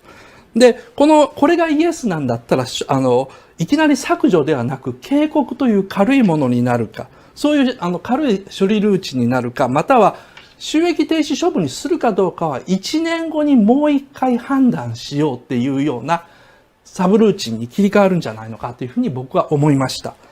だからですね、その隠れファン X さんはですね、1年ごとに江頭さんに謎のプレゼントを送るんですね。何でもいいんですよ。プレゼントの内容は何でもいいんですよ。プレゼントすることだけが大事だと。なんでかっていうと、このプレゼントは、ここはもうはっきり Google YouTube チームが発表してるんですけども、Google YouTube にとって貢献した人、あなたのチャンネルは素晴らしいと評価した人に送るプレゼントだってことなんですよ。ということは自動的に、その江頭さんのところには2021年1月に評価したっていうパラメータがつくわけですね。で、今回また今年も送ったので、2022年1月に評価したというパラメータがつくんですよ。で、これの面白いことは何かっていうと、プレゼントを送ると評価したというパラメータがつくんですけども、これをですね、プレゼントを送ること自体は、実は YouTube の中では、Google の中では合法行為なんですね。誰に送るのかはおそらく数人のチームに任されているから、だからそれに関しては別にチェック入らないと。こんなことしちゃダメだという人もいないし、それを罰するルールもないと。ただ単に、その削除プログラムですね。さっき言った、こいつのアカウントを停止する、削除する、収益停止するというような、サブルーチンの中に、そのパラメータを1個入れるだけで、江頭さんのですね、本チャンネルを1年延命することができる。そういうふうにですね、この、アルゴリズムを見抜いたんじゃないかなというふうに僕は思ったんですよ。で、だから隠れファン X さんはですね、1年ごとに謎のプレゼントを江頭さんに送るわけですね。目的はプレゼントではなくて収益停止アルゴリズムから江頭アカウントを1年間守るためです。だから1年ごとなんですよ。でないと去年の1月、今年の1月とほとんど同じ時期に送るはずがないんですよね。で、これ裏技なんですけども、この僕の推理が正しいかどうかっていうのは、来年の1月にもし江頭さんにまた謎のプレゼントがあれば多分そうだと僕は思います。でないとおかしいんだもん。その他に毎年毎年同じ時期にプレゼントもらってる人って僕ちょっと調べたんですけど YouTube はですね、いないんですよね。で、これをですね、さて答え合わせとしてですね、知り合いのですね、Google Japan の社員にですね、確認してみました。で、かなり長い僕の説明になったんですけども、とりあえずその人が答えたのは、すごいと、全く否定できませんというふうに言ったんですね。これどういう意味かっていうと、まずすごいっていうのは、いかにも Google らしいというか、ありそうな話であり、次に否定できないっていうのはですね、Google 内部の人間として聞いても説得力がありすぎると。で、おまけにこれが違うよって否定できるのは、その X さんという当事者か、もしくは Google USA 本社のですね、アカウント削除アルゴリズムを作ってる数名のチームしかいないと。で、それ以外にわかんないからですね、違うというふうに言えないと。岡田さんの推理を違うというふうに言える人は地球上に存在しないと。で、なんでかというと、違うと言っちゃったらアルゴリズムの秘密を自分たちで晒すことになってしまうからであり、あとその Google Japan の社員が江頭さんの守るためにそんなことをしたのかとかですね、してないのか、誰がそれを送ってんのかというのを晒すことになるので、Google としては岡田さんの推理に何一つ反論することができない。おまけにすごくありそうな話だっていうふうに言ってもらったんですね。で、面白い都市伝説を俺は一個作れたなというふうに思ってるんですけど、あくまで都市伝説なんですけども、なかなか面白い、論理の組み立て方だと思いませんか？理屈遊びみたいなもんなんですけどね。じゃあ、野球賭博に関してっていうのがまたね、放送前のコメントで出たんだけども、野球賭博、もう本当に、何をか言わんやですけれども、何が悪いのって話だよね。いや、もちろんってことは賭博は悪いんだろうけどさ、賭博が悪いって言い出したらさ、パチンコなんかさ、極悪に決まってるしさ、サッカーの都督口なんかさ、最悪に決まってるじゃん。で、それが暴力団の資金源になるからやばいって言ってんだけども。俺そんなね、言い訳は聞き飽きたわ。野球賭博が悪いなんていうのは、俺小学校の頃からだから50年前から言ってんだよ。野球賭博が悪いことは50年間分かってんだろ。で、50年間取り締まりしてたんだろ。で、50年経っても野球賭博なくならないんだろ。ということは、野球賭博も同じように公営賭博にすればいいだけじゃん。サッカーの都督口みたいに。それを、サッカーのさ、都督口は、最初からこういうふうに仕切りが決まってます。あれ、文部科学省だっけ？文科省が決まってるからみたいなやつで、やってるから、サッカーの都督口は問題ないんですけども、野球に関しては、それによる収益が黒い団体、いわゆる暴力団関係に流れてしまうことが問題ですなんてさ、テレビで言うわけよ。俺もなんか、また言うのもなんだけども、こんなこと言ってたらさ、死んでもミヤネ呼ばれないんだけども、別にそんなショーン系な仕事したいと思わねえからいいんだけどさ、またそれも、資金源として暴力団とかに流れるのが問題なんつって言うんだけども、本質的な議論として、賭博が悪いんだったら、パチンコも、何もかも全部禁止しろよっつうんだよ。もしくは、医療用のモルヒネみたいにさ、麻薬は悪い、でも医者が使うのはいいっていうふうに分けるんだったらいいんだけどさ、この賭博は良くてこの賭博は悪い。なんでかというと、これは公営ギャンブルだから、これは公営ギャンブルじゃないから、どうせ暴力団の手が入ってるから、暴力団の手が入ってない、非公営ギャンブルっていうのが実はギャンブルの大半じゃん。だって、ギャンブルの大半っていうのは知り合い同士がさ、勝手にやるようなもんで、今回の、あれだろ巨人の何選手か忘れたんだけど、その人が知人の飲食店の人にいろいろ言われて、で、怖かったというやつも、俺隣の芸能レポーターの人が、ボソボソ話してるの聞いたんだけど、あれだって暴力団関係でも何でもないんだよね。だから、テレビで、公営賭博以外の賭博はいけない。それはなんでかというと、暴力団の資金源になるからっていうのは、賭博がいけないっていうふうなことを言いたくて、それの理由付けがないから仕方なく言ってるだけであって、どちらかっていうとなんか警察当局の報道で賭博はいけないキャンペーンを張って、で、なんだったらこれをなんだろうな、野球公営賭博っていうのを取っかかりにして、その野球公営賭博っていうのは最終的には警察公安の天下り先にしようという絵図が書かれていて、で、そのためには絶対にいけないとか散々言わなきゃいけないなんていうふうなことを、俺は思わず考えちまうぐらい心ねじ曲がった人間なんだけどさ。もうね、そういうのはいいよというのを、もう松本人志さんワイドなショーで言って、俺にこんなことを言わせないでください。よろしくお願いします。そういうコンビニで売ってる中で、ちょっとね、いいなと思ったのがね、あなたの知らない都市伝説の真実というやつで、これ、お買い得だよ、これ。水上龍太郎が書いてんだ、ここ。はいはい。で、水上龍太郎って何かっていうと、都学会の主要メンバーなんだよね。で、都学会っていうと、ネットの皆さんご存知の通り、器用方変がある。なんせ俺が所属してた団体ぐらいだから、いろいろ器用方変あるんだけども、この水上さんはね、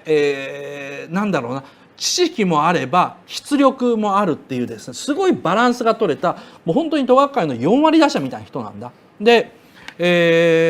あんまりね目立つ人じゃないから本当に知る人ぞ知るなんだけど、その人がコンビニで500円で売ってる本を1冊丸々書いてくれてるというですね、もうすごく面白くて、中でもこのフリーメイソンの話がもうね、この水上さんね、フリーメイソンが昔から大好きで、ロンドンまで行ってフリーメイソンの本部まで行ってきたというぐらい大好きな人で、フリーメイソンがどんなに開かれた団体かというのをやってきて、フリーメイソンのなんかお土産腕時計まで買ってきたんだよね。フリーメイソンってロンドンタワーの近くにフリーメイソンショップがあって、でフリーメイソンに入りたい人はここで申し込みもできますし、すごいだろ。ロンドンのさ、ロンドンタワーの近くにさ、ショップがあるんだよ。お土産ショップがあって、そこでいくらでも入会できるって、なんかフナッシーのさ、ファンサイトみたいな感じなんだよね。実は海外ではフリーメイソンっていうのは。で、そこに行って腕時計買ってきて、で、フリーメイソンがなんかさ、全てをコントロールしてる権力団体みたいによく日本の番組でさ、よく日本の番組って言っても、やりすぎ都市伝説だけなんだけどさ、言うんだけども、そのフリーメイソンのところで売ってるお土産のそのなんか腕時計っていうのが、水上さんが喜んでロンドンで買ってきて、それをつけて、都学会の霊界に来たらもう壊れてたっていう安物っぷりでさ、そんな団体が世界支配できるはずがねえよっていう。でそこに書いてるそのメイソンのメンバーの話が面白くて、アメリカはフリーメイソン大国なんだけどさ、今130万人以上メイソンがいると、アメリカ人なら、知り合いや親戚に1人や2人のメイソンがいるのは当たり前という状況だそうなんだ。でなんでそれが日本ではあんまりメジャーになってなかったのかっていうと、実は、日本が開国した時に明治政府とメイソンとの間で、ちょっと、紳士協定が結ばれたと。これは秘密約束でも何でもなくて、当時の日本っていうのは保安条例があってだな。で集会とか結社に関してすごいね法的な規制があったんだ。つまり集会やるときは届け出やらなければいけないとか、いろんなルールがあったんだよね。ところがフリーメイソンというのは存在そのものを秘密にするとか、メイソンの会合を外で話してはいけないというルールがあるから、明治政府の方針と真っ向から対立してるんだ。でそのため明治政府とそのメイソンのトップのことで話し合いがあって、で分かったと、メイソン側は日本人と接触しないし、日本人を加盟させないと。で日本人への宣伝活動も行ないと。その代わり日本政府はメイソンの活動を暗黙に認めるという紳士協定があったと。この協定を結んだのが、陸奥宗光とも大隈重信とも言われてるという。結構面白いこと書いてんだよ。もうね、やりすぎとしてるやつ、これ読めばいいんだよ、これ。これ読んだらさ、100円札に昔だったなんか大隈利信がとかいくらでもさ、ふかしネタ作れるんだからさ、やればいいと思うと。で日本人のメイソンの会員は現在でも閉ざされたってことはないんだけど、あんまオープンにされてないから2000人止まりなんで、2000人止まりっていうのはどんな人がいるのかといったら、とある有名な整形外科医さんって書いてあるんだけども、都学会にいる有名な整形外科医って高須クリニックの院長だけだから、高須クリニックの院長って書けばいいのにさ。で、なんでそんなにじゃあ簡単にフリーメイソンになれるのかっていうと、これ面白くて、フリーメイソンってさ勧誘とか宣伝を禁止してるんだって。だからフリーメイソンのなんかなりたい場合はそのショップとかで簡単に申し込めるし、お金さえいくつかのお金さえ払ったらすぐになれるんだけども、フリーメイソンの会員にはね。ただそれを宣伝とかしないし勧誘もしないから、フリーメイソンになりたい人はなり方がわからないそんだけの話らしいんだよ。だからネットでもフリーメイソンになろうかなと思って調べてもなり方って多分書いてないはずだよ。もし今検索して書いてる人がいたら見つけたって言ってちょっと後で URL 教えてくれよ。だからここに見つけたっていうの書いてくれたらいいから。ということでコンビで売ってるこのあなたの知らない都市伝説の真実が俺は割とおすすめでした。岡田さんも入会したいと。さっきねS田さんに聞いたら岡田さんもし入るんだったらドワンゴは10万円までだったら出しますというふうに言われたんで、10万円以内で入会金ができるんだったら俺は入って、でも入ったらねそうもう一つで日本人がねフリーメイソンのサークルに入れない理由はフリーメイソンのものすごく長い誓いの言葉を全部英語で暗唱しなきゃいけないんだって。でこれがバリアになってる。さすが高須委員長やったらしいな。であと自分が入ってるってことはあんまり言っちゃいけないらしいから、そこら辺がバリアになるかな。英語で暗唱はなんかちょっときついだろうな。フリーメイソンの入会方法分かったそうです。ありがとうございます。パソコン持って走ってきてくれた。教えて。結構厳しい。入会希望者の手引き。フリーメイソンは世界最大最古の友愛などで世界中のメンバーが一つの組織体にあります。3年前の入会規則で成人男子、法的に自由である、宗教宗派は問わないが社会的に受け入れられる信仰を持つこと。なんか信仰を持ってないとダメなんだね。特定の宗教を持たない場合は自己として神もしくは崇高なる存在を信じていることが必要。俺は俺を信じてる。オッケーオッケーオッケー。あと俺はアニメを信じてる。オッケーオッケーオッケーオッケー。2人の会員による推薦。高須委員長してくれねえだろうな。低職低収入がある。ないよ俺。ロッジへ年会費を払うと。はいはいはいはいはい。なるほど。友人知人にメイソンがいない場合はロッジを訪問すると。ロッジって確か虎ノ門にあるんだよな。虎ノ門にあってメンバーと知り合って交流して自分を推薦してくれる人を2人見つけろと。いけるかもな。年会費いくらなんだろうな。第1回高等試験第2回目の試験フェロークラフト。なれるもんなんだね。ありがとう。さっき高須委員長ダメかって言ったのはね理由があって、俺ね高須クリニックの高須委員長とちょっとトラブったことがあってさ、それ何かっていうと本当はトラブルじゃないんだ。本当はいいはずだったんだけども、こういう昔話っぽく語るのはなんだけど俺痩せてた頃あるじゃん。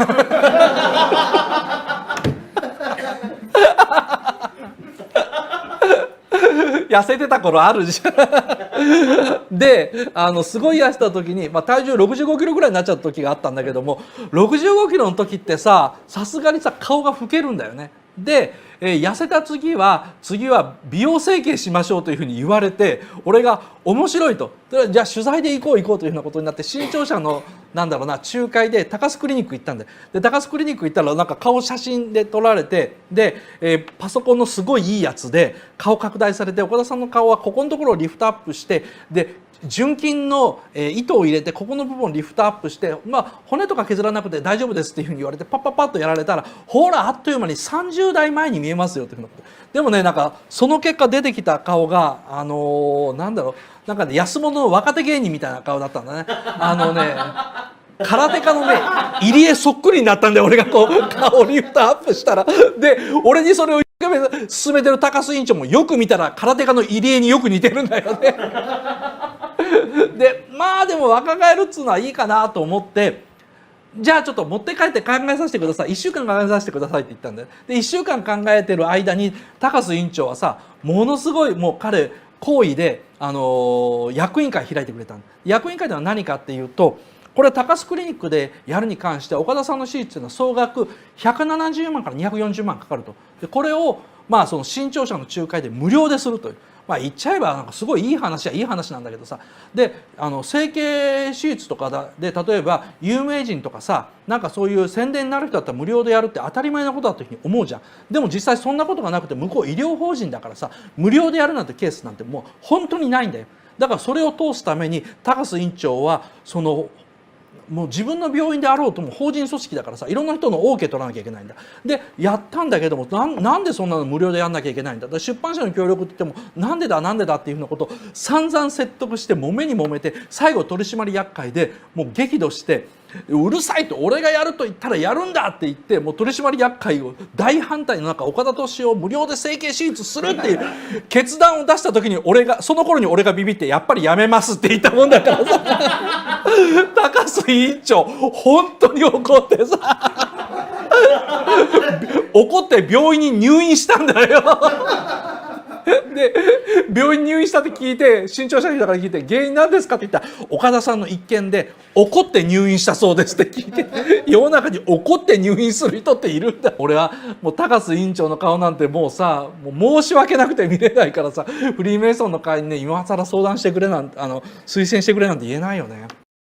いかがでしたでしょうか？テレビではなかなか聞けないような刺激的で興味深いお話が聞けたのではないでしょうか？私が子供の頃はテレビが主な情報源だったので、インターネットを通じてテレビでは聞けないような面白い話が聞ける現代は素晴らしいなと感じました。皆さんはこの動画を見てどのような感想を持ちましたか？コメント欄でご意見いただけると嬉しいです。この動画が面白いと思ってくれた人はチャンネル登録といいねもよろしくお願いします。それでは本日も動画をご視聴いただきありがとうございました。また次回の動画でお会いしましょう。岡田敏夫の YouTube を見てくれてありがとうございます。ぜひぜひチャンネル登録よろしくお願いします。ではではよろしく。